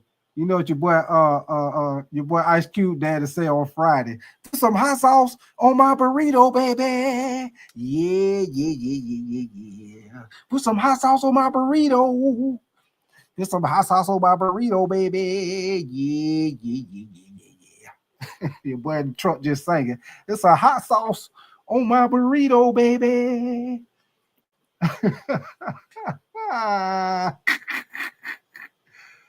Oh, yeah, man. 7-8 days, seeing growth from both guys. They're both making plays. It's neck and neck right now, so it's been good to see. Can you explain how you distribute the reps? Yeah, so each guy gets reps with the ones. Oh, who is that? That's you, Reptile? Is that you, Reptile? God damn, Reptile. Big Rob the guy, you said the Colts need a rebrand. You say that's an ugly logo with ugly uniforms and colors. You say who the fuck would want to play for them for real though? Yeah, hey, Rod the God, they uniform most definitely is what they call it, plain Jane, baby. Plain Jane. Okay, Reptile, I should have known that was your ass talking shit, Reptile. God damn reptile. each day. And the reason I do that, depending on the racks, is because some days are all third down days, some days are all red zone days, and I don't want one guy to get all the reps with the ones on third down day and vice versa on red zone. So they both get reps with the ones, and they get the same amount of reps every day. How are they different? As far as Quarterbacks. the quarterbacks, Yeah. both have their strengths. Obviously, I think both are. You heard what she asked him. She said, how are they different? He said, what do you mean? She said, the quarterbacks, how are the quarterbacks different? One throw an incompletion, one throw interceptions. How are they different? One throw interceptions, one throw incompletions. One stay in the blue tent, one can't stay on the field. Really good athletes. They can move around, make plays with their feet. They both got really good arms. Anthony's got a huge arm, obviously can throw it a mile. Yeah. Daniel's efficient, throwing the football, taking completions. And Anthony's made those gross too, in training camp. So it's been really good to see. Yeah, Shane, specifically when it comes to Anthony, always so many expectations around such a high pick and the physique. And where have you detected the most critical improvements in his game coming into this training camp and as we've seen? Yeah, I think taking the easy completions, you know what I mean? I think with everyone's growth, it takes time, you know what I mean? And his maturity level's been great going into this offseason, going into training camp. But he's done a nice job taking care of the football, taking the completions when they're there. What kind of pressure does this put on him? I think with anything, I think there's urgency at that position, at all positions. But obviously, that position is very important in any organization. Yeah. And, we got to be on it there. When do you anticipate a decision? Obviously, you've got Baltimore coming up Thursday and a whole preseason runway to. Hey, y'all, he probably ain't going to make no decision on who's going to start until damn near the beginning of the season. He got to see what he got with these quarterbacks, man. He got to see what he got, man. Let me see you say, Slamman, you say they have a great left guard, halfback. You said their rookie tight end looks good too. Yeah, like I say, Slamman, they got some good guys on offense, man. They got some weapons on offense. Like I say, y'all, with the Colts, it boils down to the damn quarterback position. Daniel Jones, and I think I heard somebody here saying that Daniel Jones might end up being the damn starter, y'all. Daniel Jones, at least we know Daniel Jones don't won some games. He ain't won a lot of games, but we know he have won some games. If you got a good running game, Daniel Jones can get you by. We do know that. What up with you, J-Lo? You say I doubt that John about Jones. You say your paycheck won't have you depressed. Mick Swagger, you say John. Okay, you talking to John. What up with you, man? The real is that DeMarque? If I pronounce your name wrong, man, I apologize, brother. You say let's go Colts. Appreciate you coming through, brother. John, you say J-Lo has potential. Most definitely, man. All right, man. So we're gonna keep this thing moving, man. We done did Jacksonville. We done did the Houston Texans. Next team we gonna hit y'all. Matter of fact, we own the Colts. So we'll go on and go to the Colts. We'll look at what they did in the offseason, and we'll look. Y'all know we're gonna look at their schedule for their win projections. As y'all see my background, man. They got the Colts as far as the over/under. They got them at 7.5 games. They got the Colts at 7.5, Tennessee at 5.5. They got Jacksonville at 7.5 and Houston at 9.5. We already went through their schedule, y'all, for Houston. And, I did my own predictions. I came up with 10 wins. I did Jacksonville's. For Jacksonville, I came up with they'll probably win about maybe somewhere between 6 to 7 games. So now we're going to do the Colts. And I'm gonna put up their schedule and I'm gonna do my own little win-loss prediction. Y'all know how we do it, man. What up with your Chris Morton, man? You say under all day? Yeah, man, I think so too, man. We finna get ready to look at this schedule though. We finna get ready to look at this schedule for sure. You say we own the Chiefs, and Chris Morton, you say the Colts don't have a QB. Yeah. That's what I keep saying, Chris Morton. They gotta find some kind of consistency at the quarterback position. Until they get that, the Colts ain't doing nothing. They got, like I said, they got a very good running back, top running back. They got a top offensive line. They most definitely got a top wide receiver. I like the fact that they got the best tight end in the draft. I feel like out of Penn State, they got some talent, man. They need to get consistent play out of the the cornerback position too. I know one of y'all already said that, but they most definitely need that too. Chauncey, you say I missed your comment. Hold on, Chauncey, I got you. Let me see what you said, Chauncey. Okay, here we go. You say you remember Mike Shanahan decision of Brian Greasy over Buddy Brister, same type. But Chauncey, you went back on that one, Chauncey. You got a good point, Chauncey. Good goddamn point. Miss Swag, you say we could go 2-15 long as that check clear. I hear you. But yeah, Chauncey, good comparison. Good comparison. That's a good one right there. Good one. And GLP, you say Daniel Jones, you say not bad. Giants just ass. Yeah, they was. I will get that to you, GLP. I will get that to you. The Giants was. They was. I'll get that to you. You say the coach about to let Taylor walk last year. You say walk last year. Oh, you talking about the running back, Chris Martin? Hold on, y'all. Give me 1 second. Let me get their schedule up right quick. You say he wanted out, and Slamming, you say they gave the Colts a 7.5. You say maybe half of that. Yeah, we finna go through it, man. Y'all give me 1 second. We about to pull up their schedule right goddamn now. Give me 1 second, y'all. Okay, I got you, Chris Martin. Here we go right here. We about to pull up their schedule right that damn now. All right, man, here we go right here. Hold on, let me get my screen set up. And like I say, man, appreciate y'all coming through, man. All y'all new guys in here, Chris Morton, Slammy Sammy, the real DeMarque, if I pronounce your name right, GPF 9K. I know y'all new in here, man. I'm gonna tell y'all a little bit about my channel before I hit this schedule. We do the whole NFL over here, man. I do the NFL, I do college football, I do the NBA, and I do college basketball, man. I'm a big Lakers fan, but we do the whole NBA over here, man. So if y'all like me, y'all like to talk a little bit about all sports, all right, most definitely subscribe to the channel.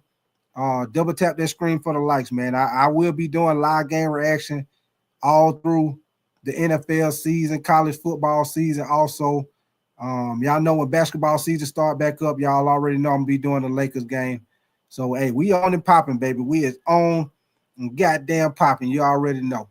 So here we go, man. Let's get into the schedule.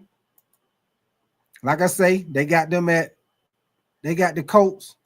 They got the Colts at 7.5 wins. And like I say, I'm gonna go through the schedule and I'm gonna see what I come up with. But you see what they got, man. Game 1, they got the Miami Dolphins, game 1.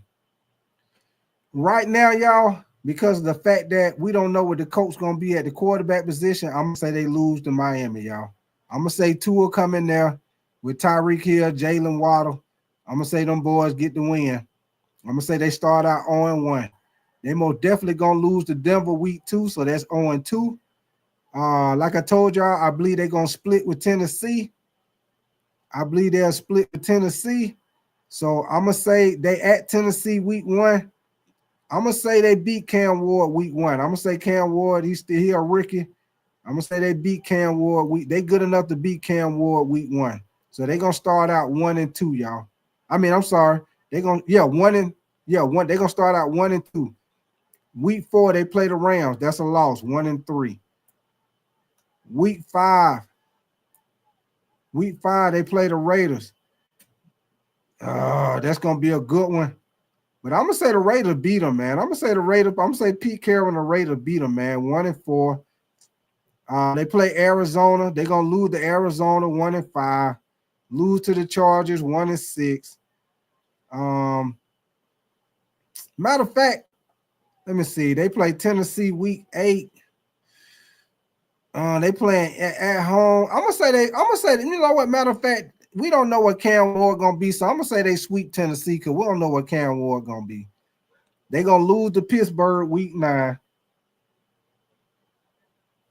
Yeah, for sure, Slamming, for sure. They're gonna lose to Pittsburgh week 9. They're gonna lose to the Falcons week 10. That's gonna be an early morning Sunday game. Ooh, but hey, look at these guys. Hey, look at these 4 games, man. Look at these 4 games. They're gonna lose all 4 of these games, y'all. Week 9, they gotta play the Steelers. Week 10, they play the Falcons, L. Week 12, Kansas City, L. Week 13, Houston, L. Then they play Jacksonville. I'm gonna say they split with Jacksonville, y'all. So this first game they play at Jacksonville, that's gonna be an L. I'm gonna say they're gonna beat Jacksonville at home. They're gonna split with Jacksonville. They play Seattle. Seattle's a game that can go either way, y'all. I think Seattle game can go either way. J-Lo, you said they're gonna win week 11. Hold on, let me see what week 11.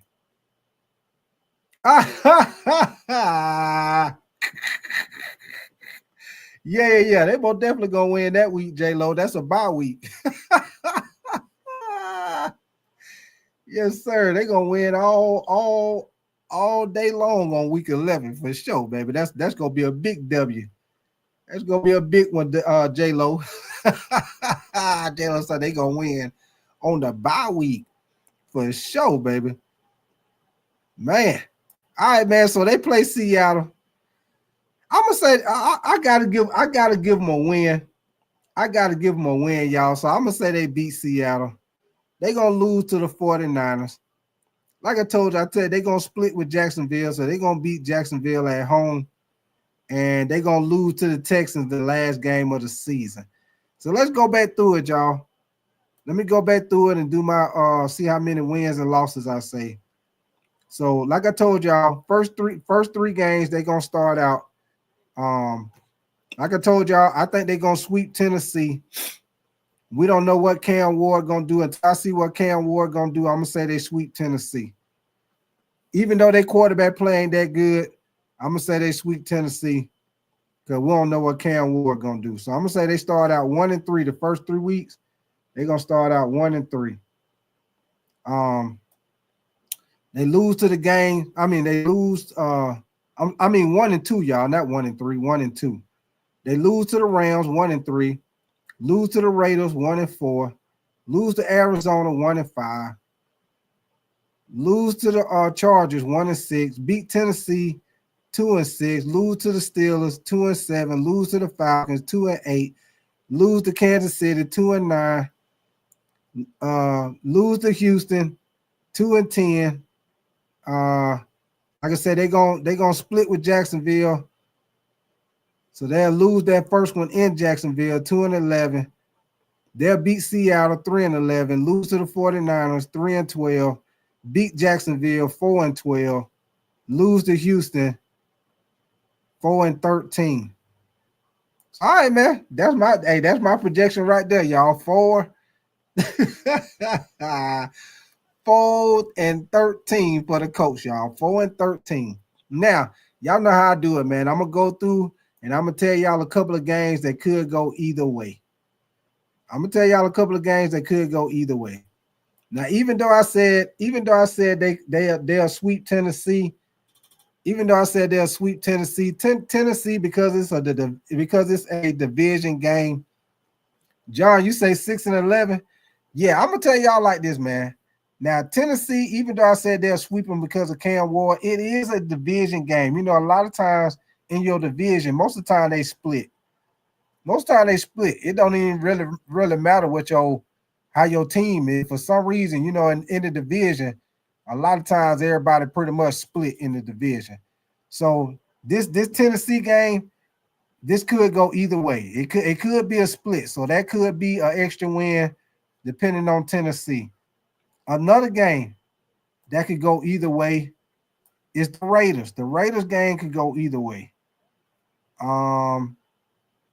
Another game that can go either way is when they play Tennessee. When they play Tennessee again, that can go either way.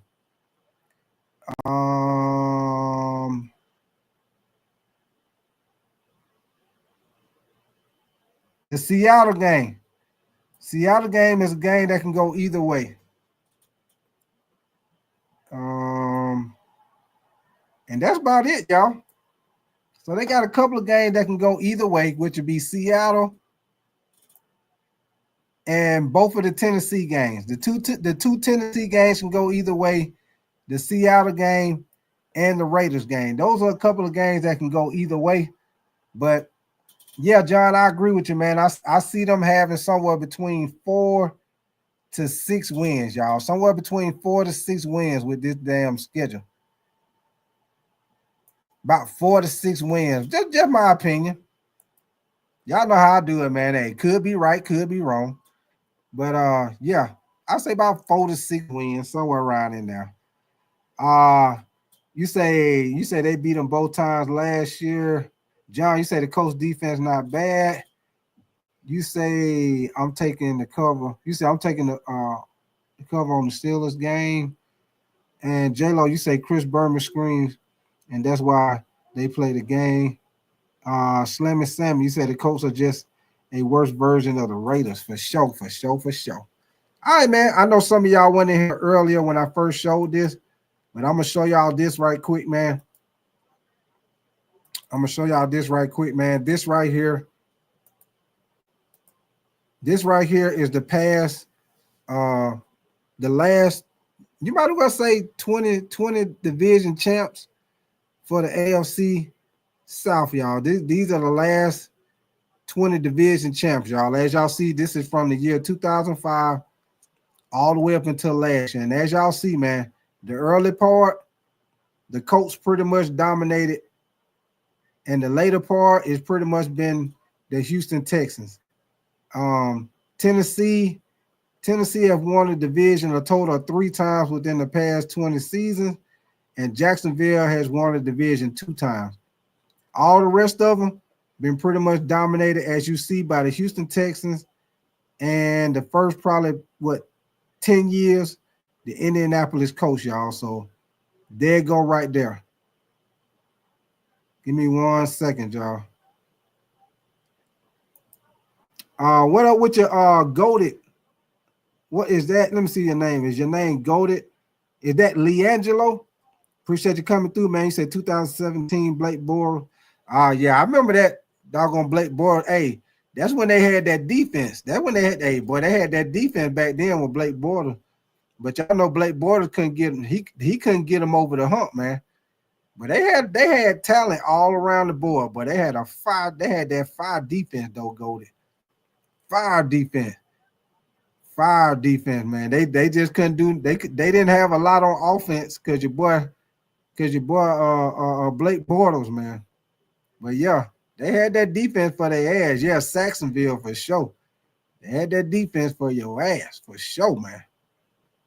You say we were 1 player away from Nick Foles. Yeah, y'all sure was. Goated. Y'all most definitely was. I remember that shit. Y'all was. I ain't even gonna deny you on that. Y'all most definitely was for sure. For sure. All right, man. Now let's move on. Y'all know how we do it. Keep on moving. Hey, keep on moving. Don't stop. No, keep on moving. Give me 1 second, man.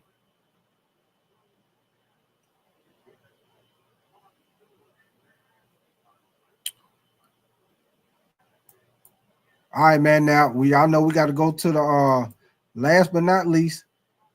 We got to go to the last team, which is the Tennessee Titans, y'all. Tennessee Titans is the last team we're gonna go to in the division.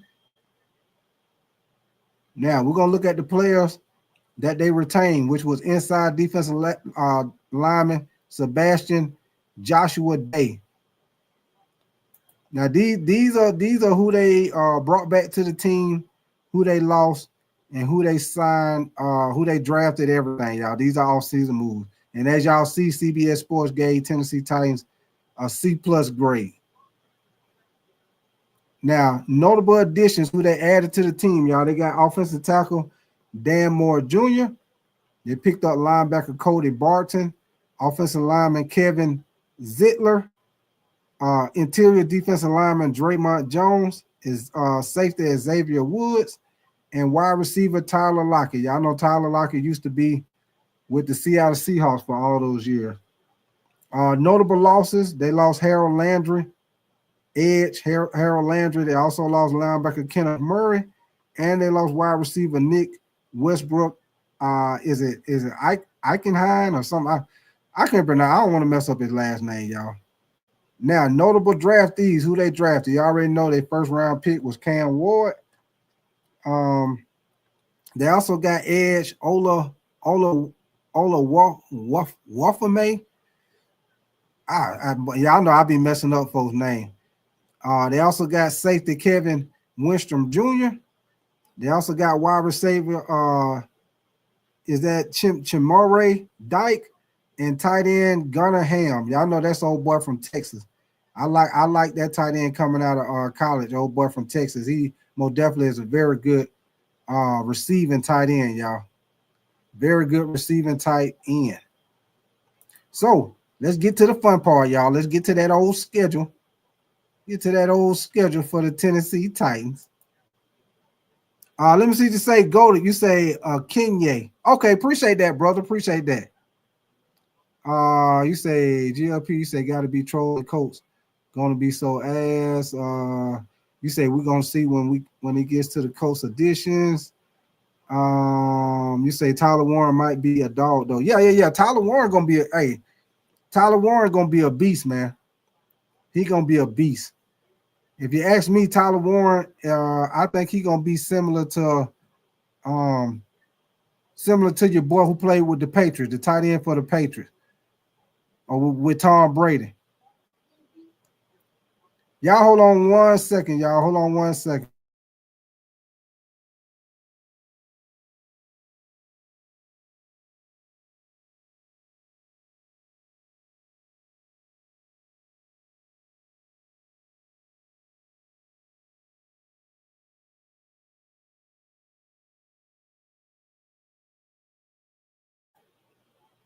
Okay, I'm back, y'all. Y'all give me 1 second. Let me get their schedule up right quick. And y'all know we're gonna go through their schedule, see what's up. Let's get this schedule up. Appreciate y'all coming in here, kicking it with your boy, man. Let's see. Let me see where I got Tennessee. Okay, here we go, Tennessee. Slam, you say Texans win the division at 8-9 is my prediction. And you say Glazers are clear. You say I'm talking football. Oh, okay, I got y'all. Y'all talking about that. Okay, here we go, y'all. So this is the Tennessee Titans schedule, y'all. I don't see Tennessee Titans winning that many games this year.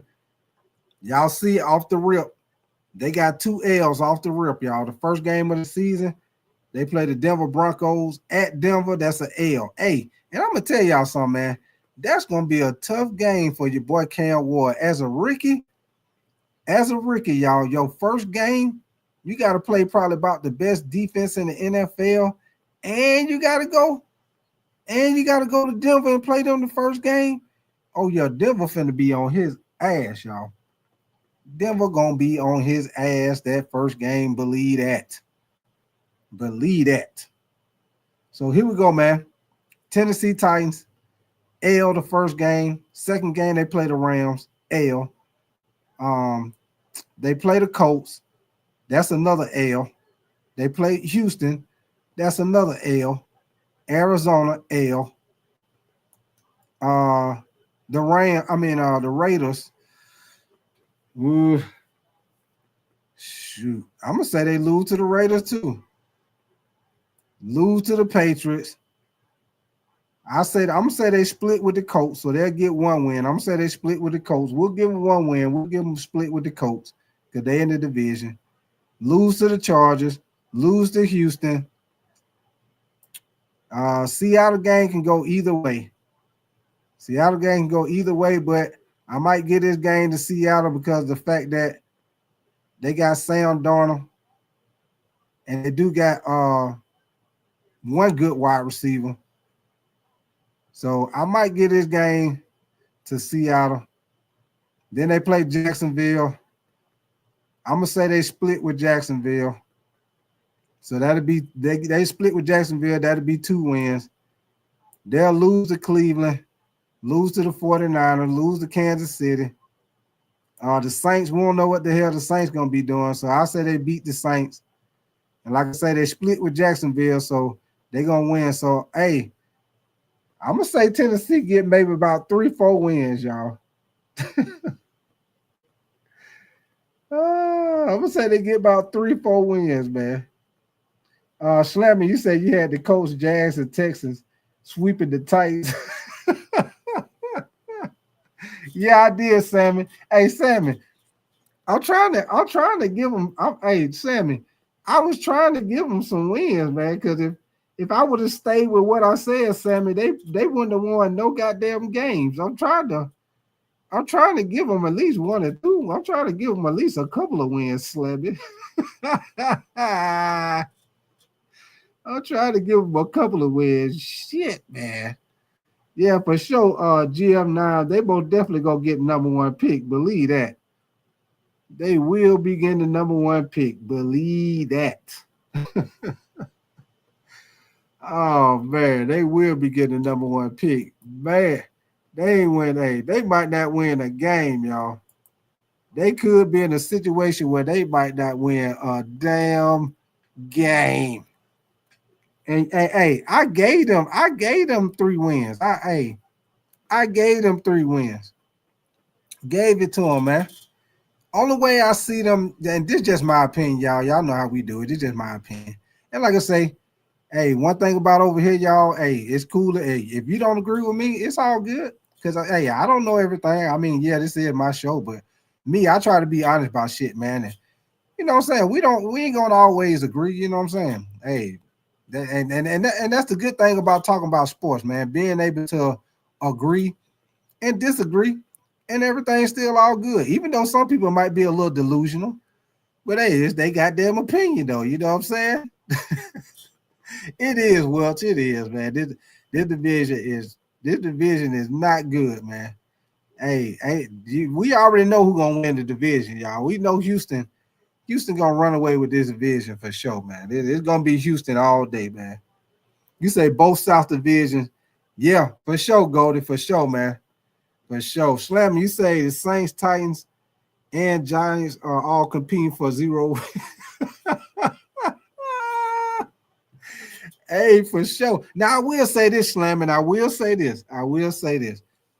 Now, I will say this, Slammy. Now I say the Saints and the Titans most definitely could have a season where they don't win no wins. Now the Giants, I say that because the Giants do got talent, Slamming, and they do got Russell Wilson. So Russell Wilson gonna win them some games.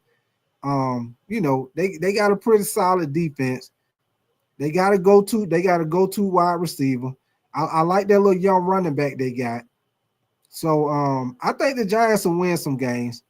But hey, Slamming, the Saints and the Titans, boy, they most definitely could go 0-17 easy, especially the Saints, man. I don't even know who's gonna be the quarterback with the Saints, man. I don't even know who their quarterback gonna be, y'all. And I know my boy Mick Swagger, if he's still listening, I know he don't want to hear that shit.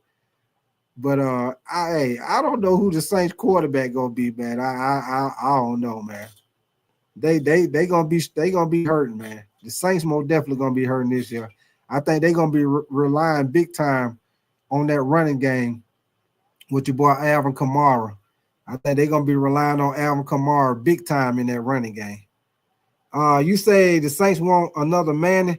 Yeah, and that might be exactly what happened, Jolo. That might be exactly what happened. They might end up getting your boy Arch Manning, man. They most definitely might end up getting them. You said the Giants had the toughest schedule. Yeah, they do. They do, because we went through the NFC North. And yeah, them Giants got a tough schedule, baby. GLP, you say you got faith in the Browns. Now, GLP, I will tell you this about the Browns, brother. The Browns got talent, y'all. They got shit. They probably got 3 they probably got 3 shutdown corners on their team. They got Myles Garrett. They got a solid offensive line. They got your boy Jared Judy at wide receiver. They got a solid tight end.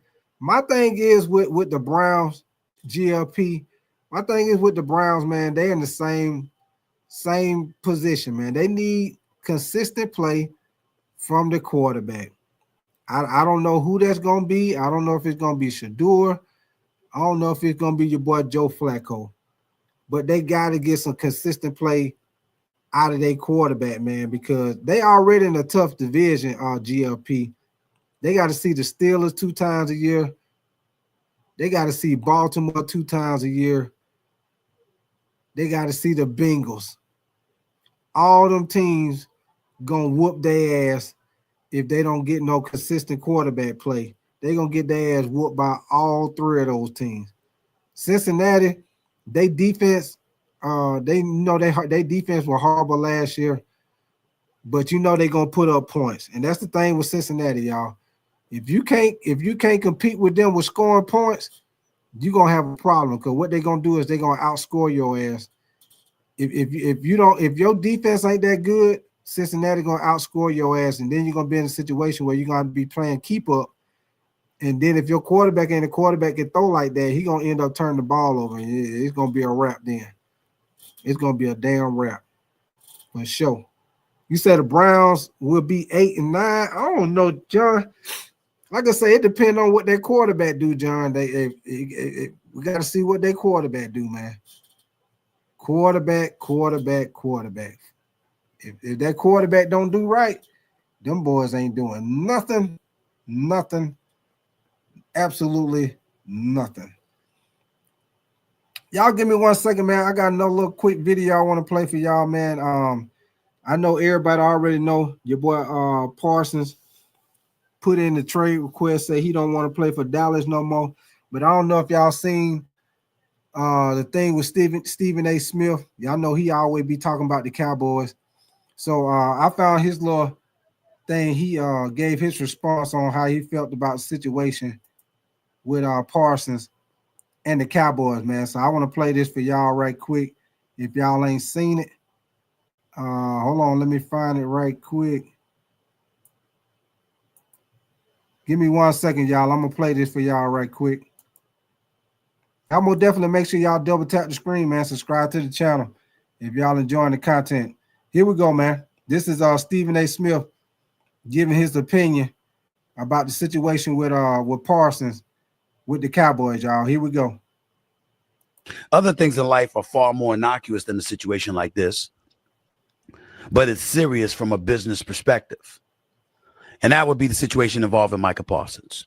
Micah Parsons of the Dallas Cowboys put out some tweet basically saying, "Thank you, Dallas," indicating to a lot of people that he's done, that things are not working out between him and Jerry Jones and the Dallas Cowboys for his negotiations. I'm not happy about this. I'll be the first to admit it. I think Micah Parsons is special. You're talking about one of the elite pass rushers in the game of football. 12 sacks over the last 12 sacks each season over the last 4 years. The only person that's done it in the first 4 years, 5 years of their career was Reggie White in NFL history. This brother's a stud. And I think it's disgusting that Jerry Jones and Stephen Jones are putting him through what they're putting him through, knowing that this is a brother that wants to stay. He was a brother that was willing to take less had you signed him earlier. He had no problem with any of that. And still you turned around and you made him wait, and you made him wait, and then you made him wait. And then on top of it all, you, Jerry, and you bringing up Dak Prescott comparisons because you paid Dak Prescott, made him the highest paid quarterback in football, even though his ass only won 2 playoff games for you in his entire career. And then he goes out, gets hurt, and misses the last 9 games of the season. You sitting around talking about, listen, you see that I'm paying guys and they ain't even available. That ain't Micah Parsons' problem. He didn't do that. That's not what he did. So if that's not what he did, what's that comparison about? Then you're looking at some of these guys. Des Bryant, July 15th, 2015, 5 years, $70 million. But that was after an ugly holdout. Ezekiel Elliott, September 4th, 2019, 6 years, $90 million, $50 million guaranteed. That was after a lengthy holdout. Right guard, Zach Martin, August 14th, 2023, 2 years, $36.85 million, all guaranteed. That was after a holdout. CeeDee Lamb, Then it signed until August 26, 2024. 4 years, $136 million, $100 million guaranteed. That was after holdout. And of course, Dak Prescott, September 8th, 2024, 4 years, $240 million, $231 million guaranteed. If you remember, CeeDee Lamb missed all 4 weeks of the California portion of last year's training camp while trying to get his current deal. It contributed to him getting off to a slower start to the season than he would have liked. Does Jerry and them care? No. Your defense, what's it going to be without Micah Parsons? Probably not as good. Does Jerry Jones care? I'm not sure. What does Jerry Jones say? Made some interesting points about Parsons related, Sunday night while talking to Fox 4 in Dallas. What does he say? Micah Parsons, he's getting paid, Jones says. He gets about $20 million right now, and that's a pretty easy $20 million standing there watching practice out there at the same time. But then when asked if he was disappointed that Parsons is not out there, he said, not really, because I don't want him to get hurt. So what is the strategy? Hold off on negotiations, keep him out of training camp so he doesn't have to show up to training camp and get hurt? Never mind that it compromises their ability to be at 100% once the season starts, and then you wonder why you start off so slow and you end up struggling and you don't win. But nothing was more egregious than Stephen Jones when he says that you got to want to get paid. I like Stephen Jones. I respect him. Okay? But in all honesty, somebody that was born on third base shouldn't be saying that about an athlete that scratched and clawed their way to one of the tops at their profession. Stephen Jones was born on third base. Your daddy is the only reason you are a chief operating officer in the National Football League. That is a fact. So to say something like that about Micah Parsons is just low. He doesn't deserve that. He never deserved that. I'll tell you, though, Micah Parsons isn't completely absolved from any of this because Micah Parsons did have something to do with it. Because why'd you open your mouth and say you take less and to stay in Dallas last year? He should have never said that. Now, I know there was reasons to it, and I got that, but he still shouldn't have said it because it put him in a compromising position for negotiations. But to get back to Jerry, here's another part that we got to say is low. Yo, bro, how you going to sit up there? My Libra buddy, everybody knows I love Jerry Jones. I can't stand the disgusting, nauseating fan base that is the Dallas Cowboys, but it's all in fun. I'm just trolling them just like they troll me. It's all fun. Where it doesn't become fun is when I see stuff like this happening, when Jerry Jones is talking to Micah Parsons and there's no issue until he gets his agent involved. So what that means is you're Jerry, an astute businessman, spanning decades, made billions being a businessman, obviously helped the Dallas Cowboys still remain the number one sports brand around. All they're worth over $10 billion, $11 billion. And knowing this, you're going to sit up there knowing your history and how adroit you are at business, at negotiations. You're going to sit around and hold it against Micah Parsons for getting his agent involved. You know he's not ill-equipped. He's not equipped to negotiate against you. And on top of it all, not only is that true, but most instances when you're an executive, you don't even want talent in your face. You encourage them to go get their representation. So why would you then sit there now and insist that his agent not get involved, or lament rather his agent getting involved? Because you want to take advantage of him. You want to be unfair. You want to be the big bully on the block. There's reasons like this why the Dallas Cowboys have not won a Super Bowl in 30 years. Why they haven't been to a Super Bowl in 30 years, why they haven't won an NFC championship game in 30 years, why they haven't been to an NFC championship game in 30 years. It's reasons like this that are why. It's not just about your performance on the field. It's about the culture that influences the performance. When you compromise the culture, you compromise everything. Good luck, Dallas. Still got Dak Prescott. He still has CeeDee Lamb and an additional weapon in Pickens. They're going to throw that football no matter what they say. We're going to run it more. We're not going to throw as much. You think Jerry Jones went out and acquired George Pickens and CeeDee Lamb was begging for some help at another wideout spot? You really think they did that to run the ball more? They're going to throw it. And we're going to see what Dak does. We're going to see. I've talked to Micah, talked to all of our guys. All right, man. I wanted to play that right there, man, with your boy Stephen A. giving his response on what's going on with the Cowboys, man. But I'm definitely agree with Stephen A. Smith with what he's saying, man. The thing is, y'all, when he brought up all the different players that Jerry Jones, he ended up paying them, y'all. But what I'm not understanding is why he make them wait all that time to the last minute to pay those guys. He make them guys wait all the way to the last minute. He made CeeDee Lamb wait all the way until right before the damn season started before he paid him. Now Dak Prescott, that was a little iffy right there with Dak Prescott, man, because I felt like he was overpaid. At the time when Dak Prescott got paid, they had a lot of talent on the team. Ezekiel Elliott was still playing at a high level, and Dak didn't have to do a lot, to win the game. Kind of similar to what they're doing with the Eagles. Jalen Hurts most definitely is a good quarterback, but he don't have to do a lot in order for them to win. So now you got a situation where Dak been playing inconsistent. He been hurt the past 2 years.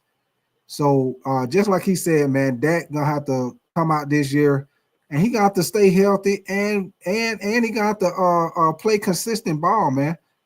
And like he said, they finally got George Pickens, man. They got somebody to help out CeeDee Lamb, because y'all know the past couple of years, man, they've been looking for a receiver. They had got Brandon Cooks. He turned out not to be what they thought he was going to be.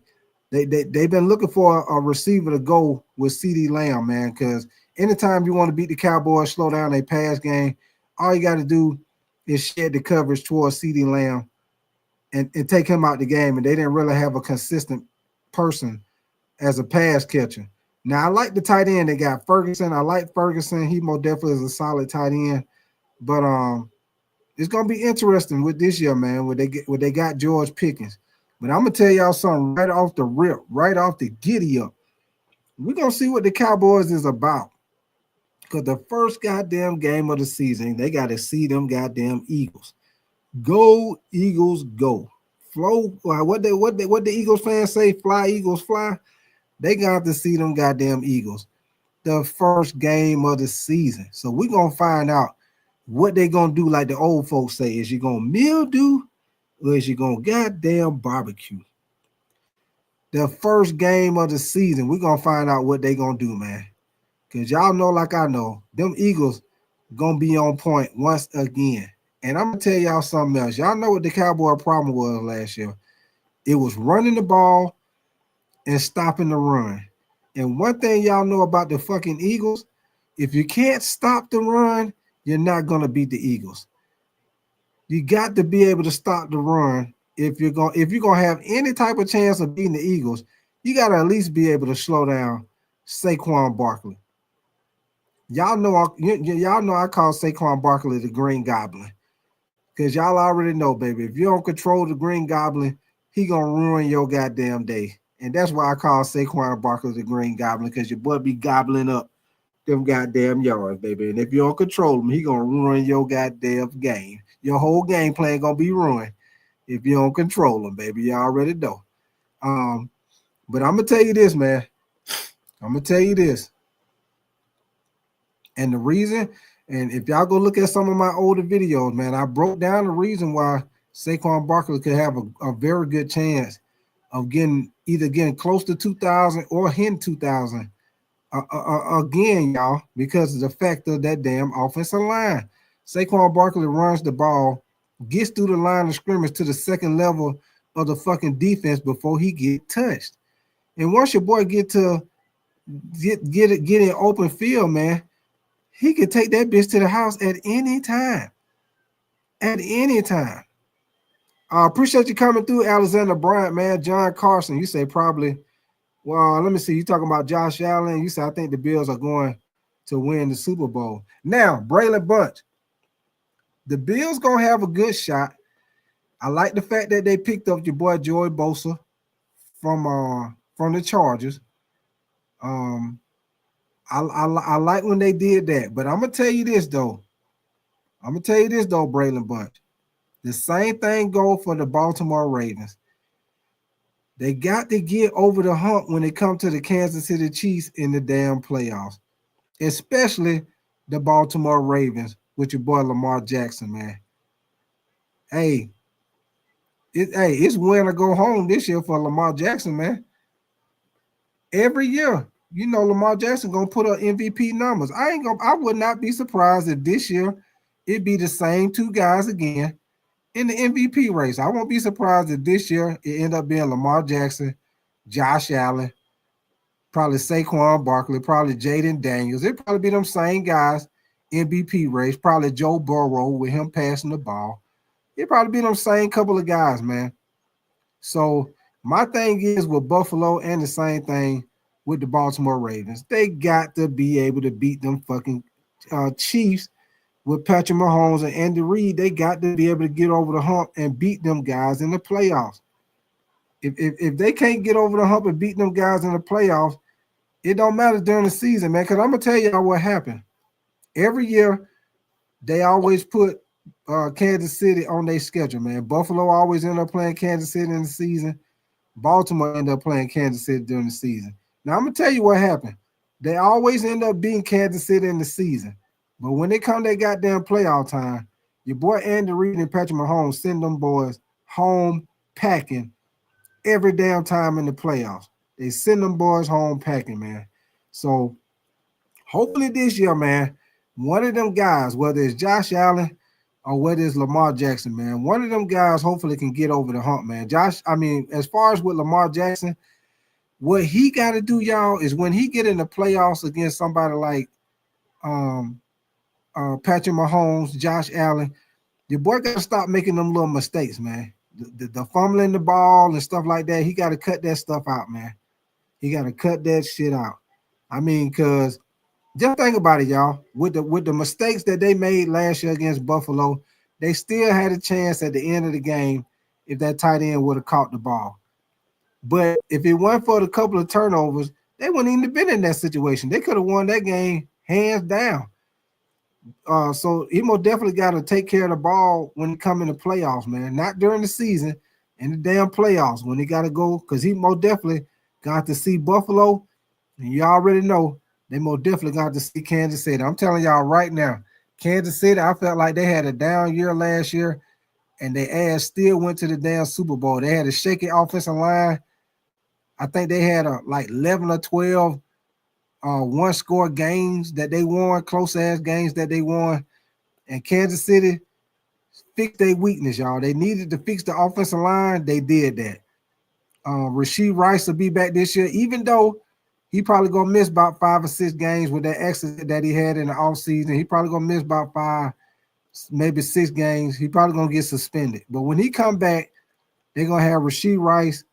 They're going to have Xavier Worthy, which I feel like he the new Tyreek Hill for their offense. Everything they used to do with Tyreek Hill, they do the same shit with Xavier Worthy, all the jet sweep screens and all that shit. They doing the same shit with him. They'll have a healthy Hollywood Brown this year. So I look for Kansas City, and y'all already know they got the defense. That defense ain't going nowhere. That defense going to be on the point. I mean, on and popping, y'all. So Kansas City going to be there, believe that. AFC, we know Kansas City going to be there. We know Buffalo going to be there. We know Baltimore going to be there. We know the Houston Texans going to come out their division. We know that. We know that. We know them 4 things right there. We know that. Now the thing is, you know, who else going to come out in the AFC? You know, you got the Steelers with Aaron Rodgers. You know what I'm saying?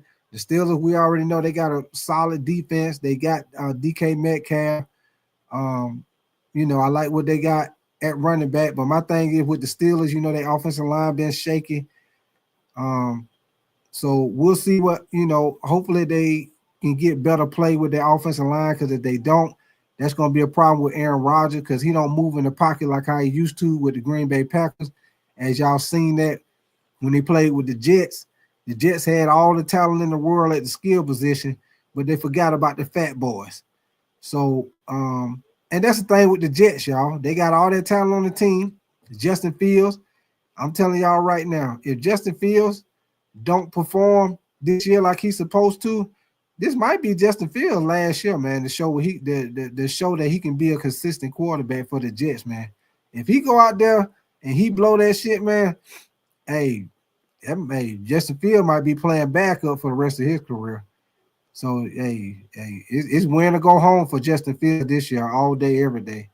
Let me see what y'all saying. Josh Carson, you say, well, you say he's from California, but he played college football in Wyoming. You say I enjoy Aaron Rodgers as well. Slam, you say the Chiefs have he said had so many injuries. Lions. Yeah. Lions. Yep, Lions.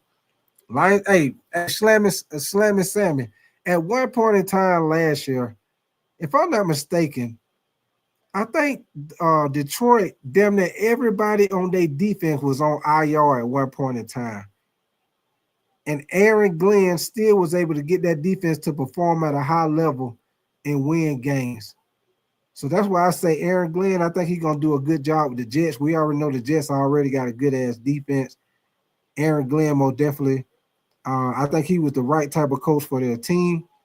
Also, slamming with the Lions. You know, they also lost their offensive coordinator. Ben Johnson went to Chicago. And like I say, with Chicago, they're another team where everything going to depend on the quarterback. You know, they can't say nothing about the offensive line because Ben Johnson went and got three Pro Bowlers for the interior offensive line. He got Joe Thuney. He got Matthew, the center from the Falcons, and he also got, I mean, is that no. He got the guard from the Rams, which he was a Pro Bowler. He got Joe Thuney from Kansas City, he was a Pro Bowler, and they got the Pro Bowl center from the Falcons. So he solidified the interior offensive line, which was the main weakness for the Chicago Bears. So now they already got a good defense, y'all. It's gonna all come down to Caleb Williams. It's gonna all come down to him, y'all. He ain't got no more excuses. He can't say, he can't say, you know, he can't say nothing about the play caller. Everybody know Ben Johnson, a great play caller. Can't say nothing about the offensive line. He don't solidify the interior offensive line. He got two good running backs. You got DJ Moore, wide receiver, Romeo Dunze. You got two solid receivers. You got a solid defense. The only problem with that with Chicago, y'all, is just that goddamn division, man. That division gonna be tough because you got to see Detroit 2 times a year. You got to see Minnesota, even though with Minnesota, we don't know exactly what J.J. McCarthy gonna be because this, if you think about it, this really is J.J. McCarthy rookie year, y'all. Last year, you know, he got hurt and he didn't play in the season, so really this is his first year playing. So we don't know what the fuck we're gonna get out of J.J. McCarthy for Minnesota. Now, if he go out there and play good, Minnesota most definitely gonna have something to say about it because they got a lot of talent on the team. Detroit got a lot of talent on the team. Green Bay, they're another team, got talent on the team.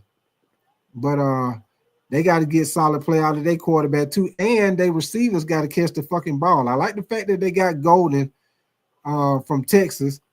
I think he's gonna most definitely help out their receiver, but their receiver got to do a better job of catching the ball, man. They had a lot of drop passes from their receivers last year with the Green Bay Packers, man. So we'll see what they do. But hey, it's gonna be a real interesting football year, man. Hey, I can't goddamn wait, baby. It's gonna be on and popping, man. I cannot wait.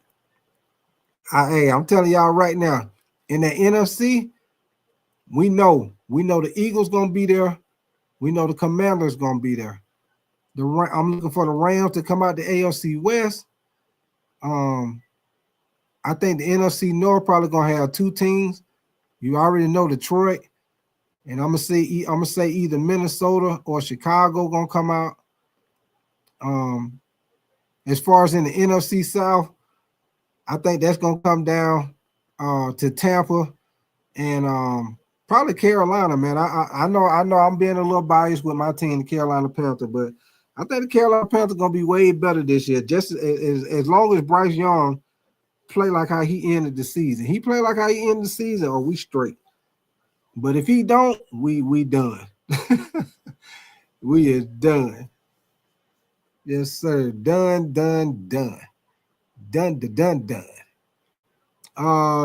Let me see. Slamming, you say plus Chiefs cornerback 2 was out too. You say Joe Lowe, you say tired of the Chiefs somehow.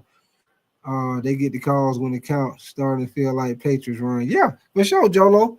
That's exactly what it's turning into. That's exactly what they turned. They turned into the New England Patriots around here, man.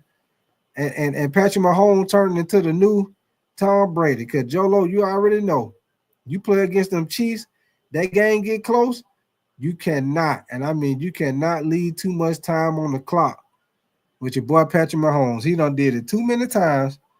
Drive down that field just like Tom Brady used to do. Get in field goal range and whoop your ass. He do that shit every damn time. You can't leave his ass no time on the clock. No time.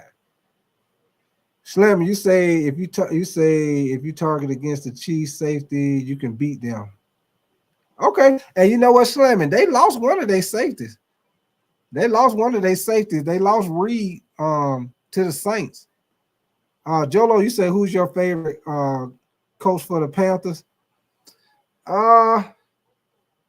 Really, to be honest with you, I'm gonna say the head coach. I'll say the head coach, Dave Canales, man, if you ask me. Yeah, the defensive coordinator, man, I'm not too fond of him, man. Some of his situational calling, I don't really like it. So, you know, just me, Jolo. Chauncey, you say Mahomes like Elway and Favre, 1 minute or 2 minute drill, 2 minutes. Yeah, for sure, Chauncey, for sure. You can't leave him that much time on the clock, because if you do, it's a wrap. It is a wrap. Your boy will take it down the field and score on your ass every single time. Hands down. You say Kuechly was their greatest coach. You say he just did it on the field. Yeah, he did. Slammy. Yes, he did. Yeah, I miss old Luke Kuechly, man. I used to like how he used to get out there and be calling the plays out. You know, the doggone team about the offense about to run the play. Luke Kuechly out there calling the play out, telling players, you know, where it's going. Yeah, I most definitely used to like how he used to, you know, be mind game back and forth with the quarterback and all that stuff, man.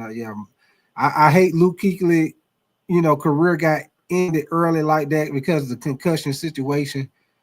But he most definitely was a great linebacker, man, for sure, Slamming. For sure. All day, every day. What up with your time, man?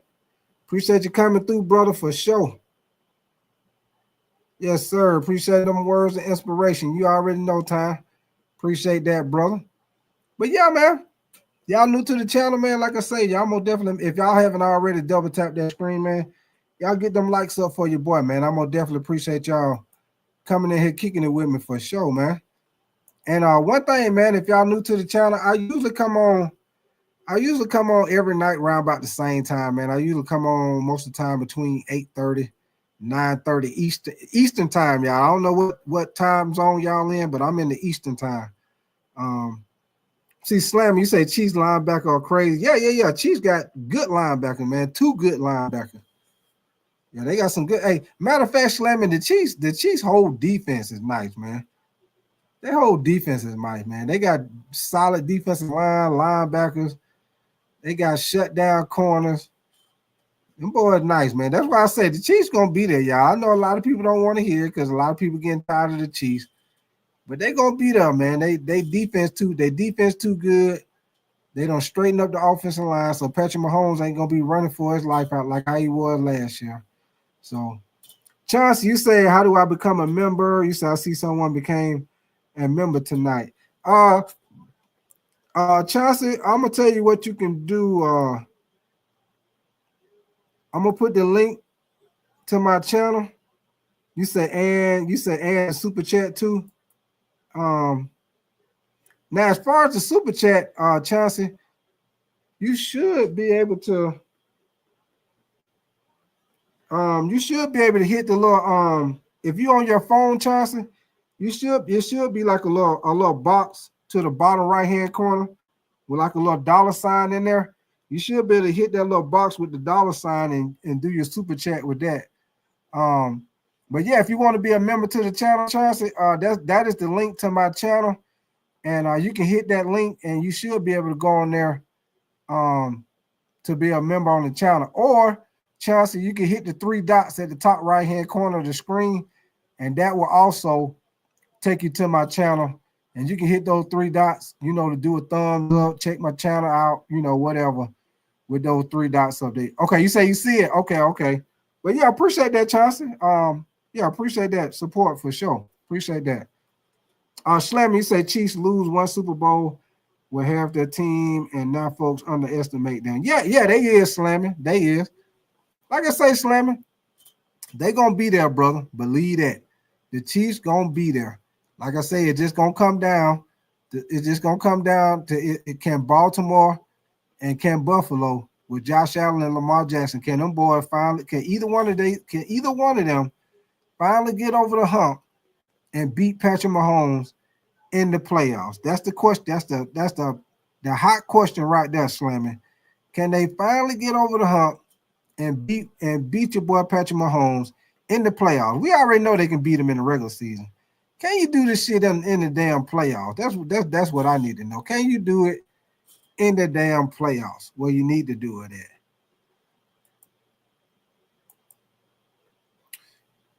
Hold on, y'all. Y'all give me 1 second, y'all.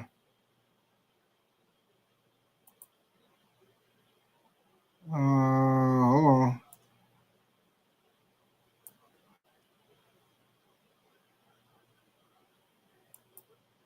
I wanted to play this right here for y'all right quick, man. Slam, you say Baltimore won. You say need deep ball to beat them.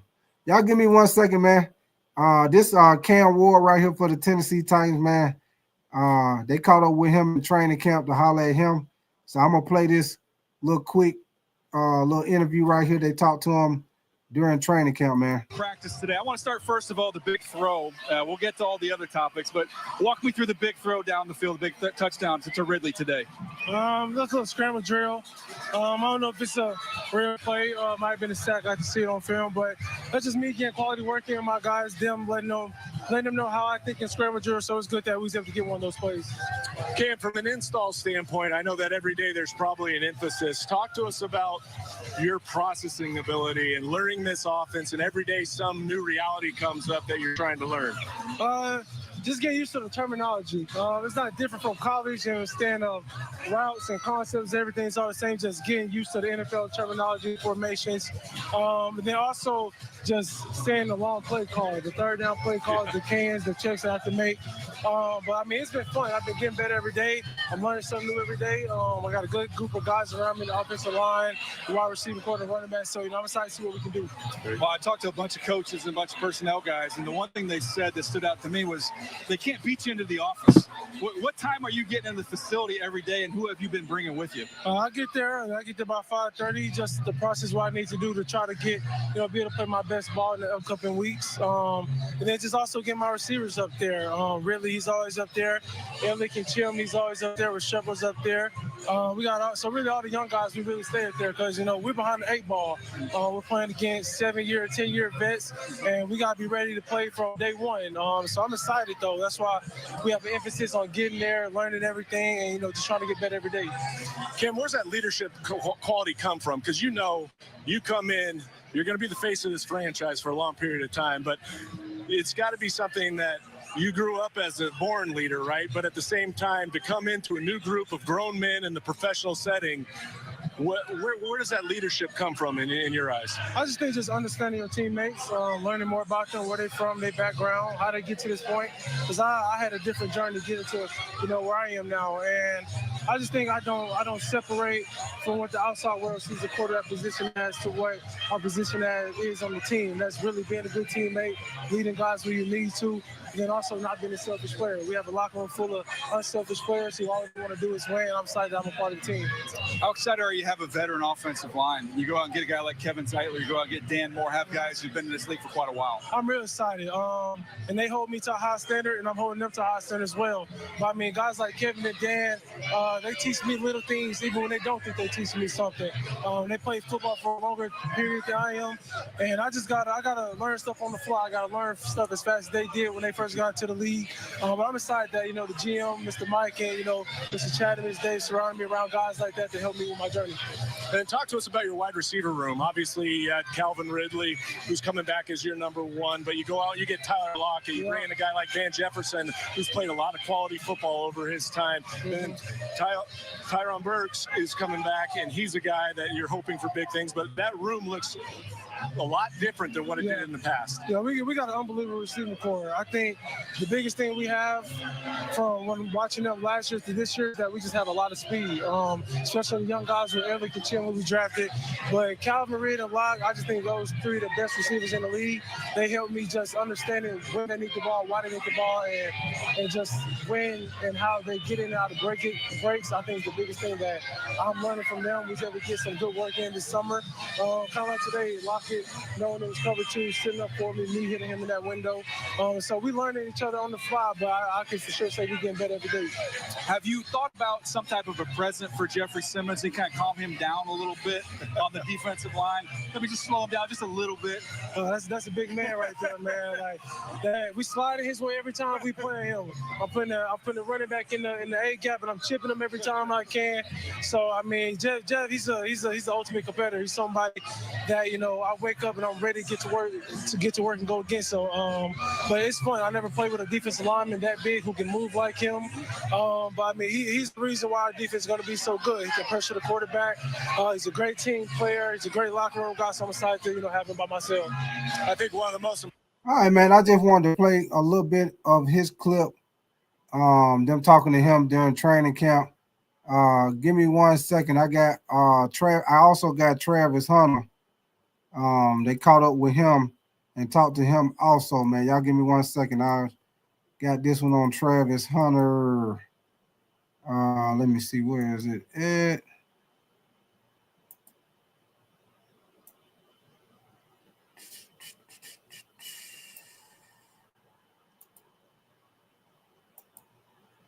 Okay, here we go, y'all.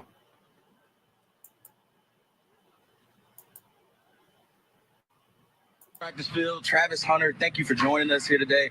Couldn't help but notice in practice, defense today, you made 2 really big pass breakups, including one on Brian Thomas. What is that competition like between you and Brian?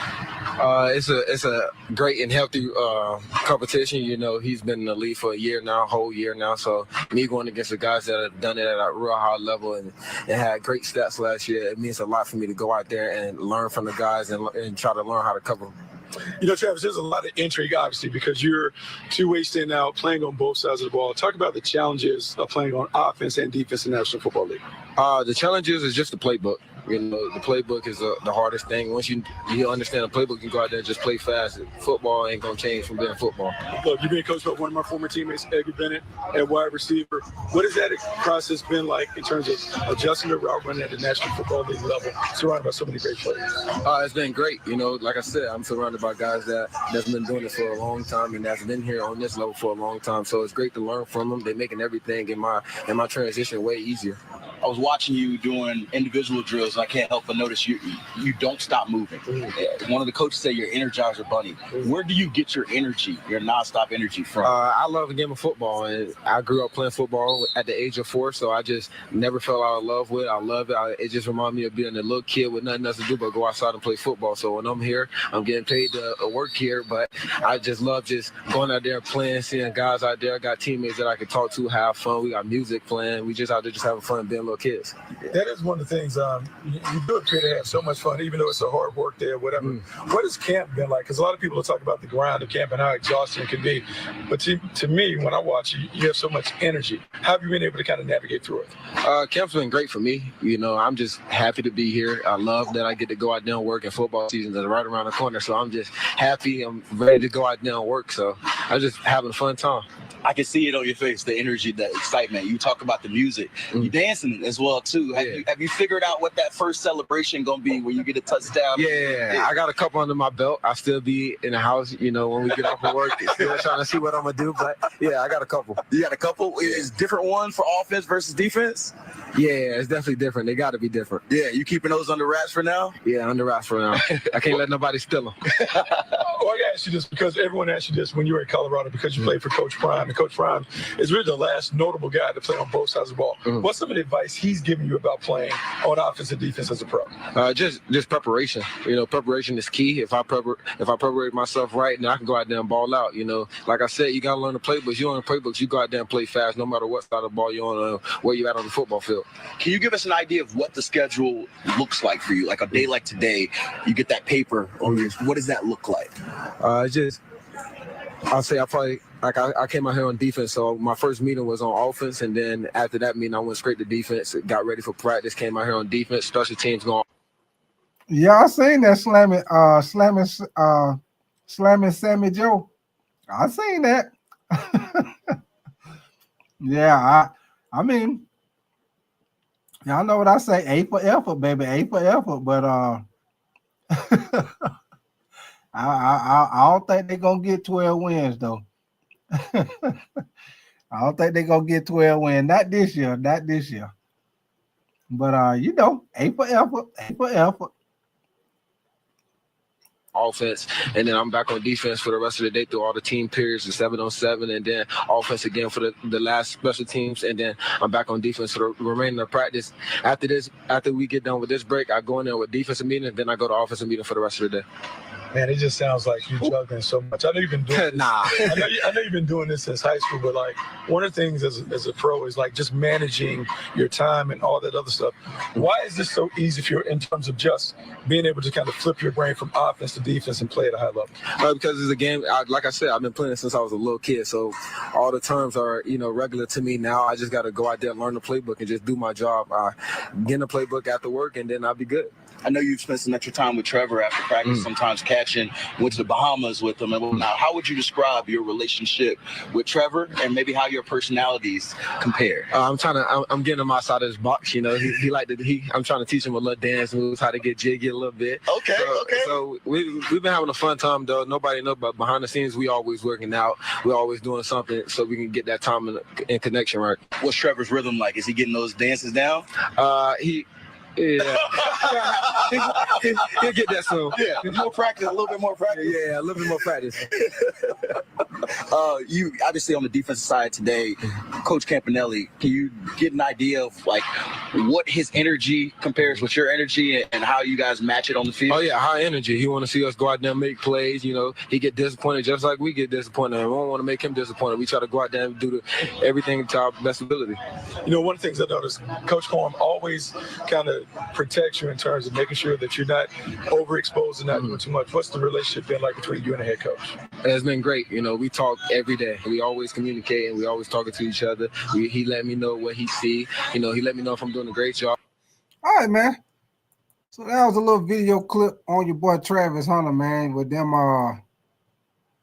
Hey, yeah, I know a lot of people said, and including myself, man. I'm gonna put myself in it. I included myself, man. I said that they weren't gonna let them play both ways in the NFL, and I'll be damned if Jacksonville ain't gonna play your man both ways. Now I'm gonna definitely doubt that they'll play him like how they did in Colorado, let him play both ways the whole game. I doubt that. But I most definitely didn't think that they were gonna play him both ways, y'all. I really didn't. I thought they were gonna make them choose a position. But hey, shout out to Jacksonville for giving your boy a chance to see what he can do. Hey, we're gonna find out real soon to see what he do, man. Especially that cornerback, man. Y'all see Jacksonville schedule, boy. They gonna most definitely he gonna have to match up against some receivers. If he ain't on his A game, they gonna eat his ass up. Believe that. Eat him right on up. But shoot, man. Y'all know what I always do, man. I put the link in the chat, man. If any of y'all want to come up here and holler at me, y'all come on down. You're the next contestant on The Price is Right. Yeah, so any of y'all want to come up here and hit the link, man, y'all hit the link, come up here and holler at me, man. Y'all want to, what up with your cap and sandals, man? Appreciate you coming through, brother. If any of y'all want to come up here and holler at me, man, y'all want to, if any of these teams, y'all want to talk about them, hey, come on up. Or if y'all want to talk about something else, y'all want to talk about the situation with Micah Parsons, your boy Scary Terry, whatever, man. Y'all come up here and holler at me, man, for sure. Y'all already know. Give me 1 second, y'all.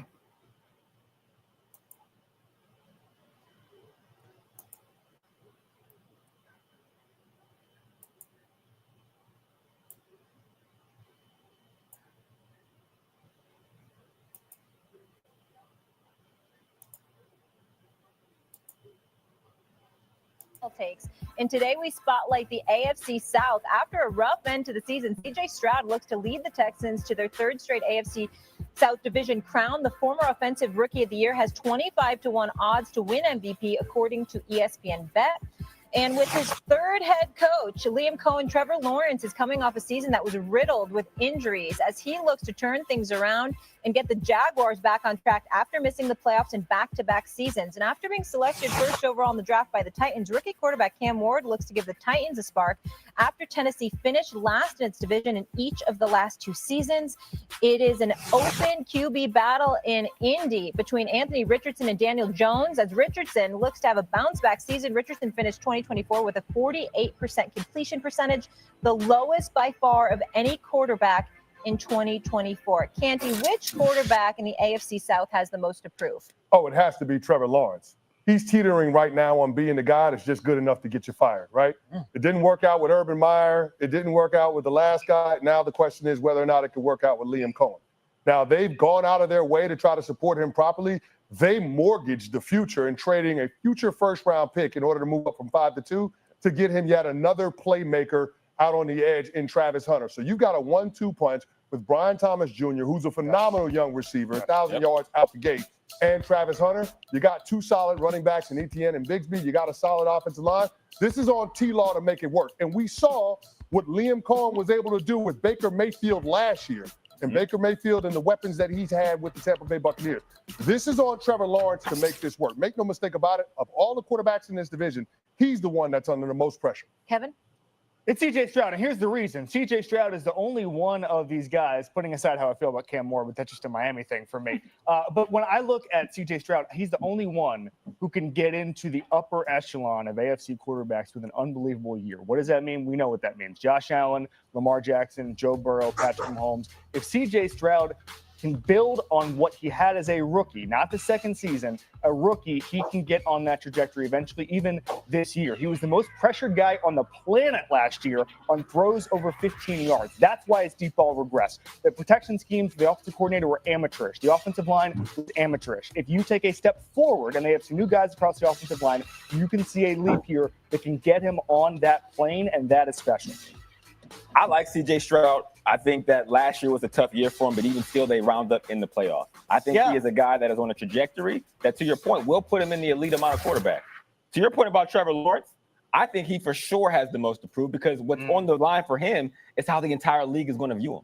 When you line his stats up against Daniel Jones, they have almost the same record, almost the same yardage, almost the same TD interception numbers, and almost the same quarterback passer rating. Now, he's been in a tough situation with all the different coaching changes. But if it doesn't work now, with those pass catchers that they brought in, it's going to feel very early for Trevor Lawrence. The same way we view Daniel Jones, you can make a case that Trevor Lawrence is in that same camp. Yeah, they definitely didn't have the same expectations entering. Exactly. We're talking about Trevor Lawrence and Daniel Jones. No shade on Daniel Jones. That's a fact, though. Oh, my God. You hit it. The contract, I think, protects Lawrence. It's longer than Daniel Jones's. I think course. He's going to be there. I think Anthony Richardson's the only guy playing for his career this year. I think CJ Stroud is more the CJ Stroud we saw in his rookie season than he is the second season. I just feel like that team was in a tough spot last year with a lot of injuries. Do you guys concur with that point? Yeah, I agree with that, Molly. And here's the thing. We looked at CJ Stroud's 2024 campaign as a sophomore slump. It ended the exact same way as the 2023 season. So maybe they didn't realize the heights that everybody expected them to go. But when we think about floor raisers around the National Football League, you'd be hard-pressed to find a better guy than C.J. Stroud. Think about what the Houston Texans were before he got there. An absolute dumpster fire. They had a chaplain running the team. And now they are one of the most respected franchises, and we're looking at them as a team that has a chokehold on the AFC South. When you start outlining the division winners, the teams that we expect to be at the top at the end in 2025, I mean, you're talking about the Houston Texans being one of the more prohibitive favorites when it comes to winning their respective division. So that's all because of C.J. Stroud. So when we start talking about this pressure conversation in quarterbacks in this division, I don't think there's any on C.J. Stroud. I think it falls on Trevor Lawrence. I feel like I still don't know who Trevor Lawrence is. And that's the point. The contract doesn't tell you. The contract doesn't match the performance on the field. That's true. And that's the biggest question, right? Yes, the contract protects them. But at some point, we got to say, hey, Is your performance matching what you've been giving? And I would say it has not. To your point about C.J. Stroud, they got a great defense. They brought in more weapons with them for Higgins, Noel, to add to Tank Dell and Nico Collins. If they can protect that interior offensive line for C.J. Stroud, he's going to take a step that feels like he's a consummate veteran. And it just gets into how unfair it is how we talk about these guys. C.J. Stroud accelerated the timeline for the entire franchise. He made them good, and then we got upset he didn't get to an AFC title game in his second year. He created all of this, as Canty said. Yeah, absolutely. That's a fantastic point. All right, tomorrow we continue our divisional takes as we head to the AFC West. Is this the year Patrick Mahomes and the Chiefs get dethroned? That's tomorrow. Michelle Smallman hosting NFL Live. All right, man. So that was a little quick video clip I was playing for y'all, man, on the AFC South Division, man. Most definitely appreciate y'all coming in here, kicking it with me, man. Yodan, what up with you, man? You said Trevor Lawrence need to ask for a trade. I hear you, brother. Slam Man, you said the Browns would do a happy dance at the bye week. You said best in Jacksonville suffer. You say the Jags would do better the second half of the season. All right. We'll see, baby. We will see, Slamming Sammy Joe. We will see for real though. But shoot, man. We done been in here about 2.5 hours, y'all. We about to get up Audi. Y'all know what I always say, man. I most definitely appreciate y'all coming in here, kicking it with me, man.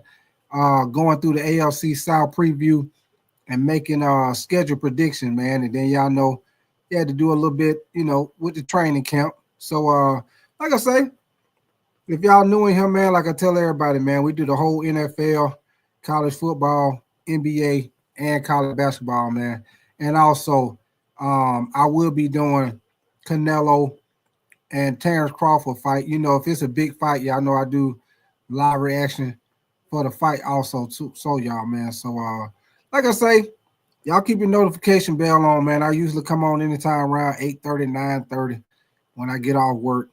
But we gonna continue. We done went through all the divisions. Y'all know I went through all the division, did preview and predictions through all the NFL division, man. But we gonna keep going, man. We gonna talk more about football, get into training camp. Y'all know this week coming up, I think starting Thursday, Friday, and Saturday gonna be all the preseason games. So y'all know I'll probably do a live game reaction for one of them preseason games. I'm gonna try to see if I can find one that got a couple of rookies in it that I want to see play, because y'all know the starters probably ain't gonna be playing much. But let me see. You said not that much better. You say better than 1-6, but like I assume Jags will go. Okay, I got you, Slamming. I got you. All right, man. Like I say, man, I appreciate all y'all coming in here, kicking it with me tonight for sure, man. We'll be back. We'll be back tomorrow night, man. So, like I say, y'all keep your notification bell on, and y'all already know what I always say, baby. We is outie, 5-outie, man. Y'all be safe, and y'all enjoy y'all night. And once again, I appreciate all y'all coming in here, kicking it with me for sure.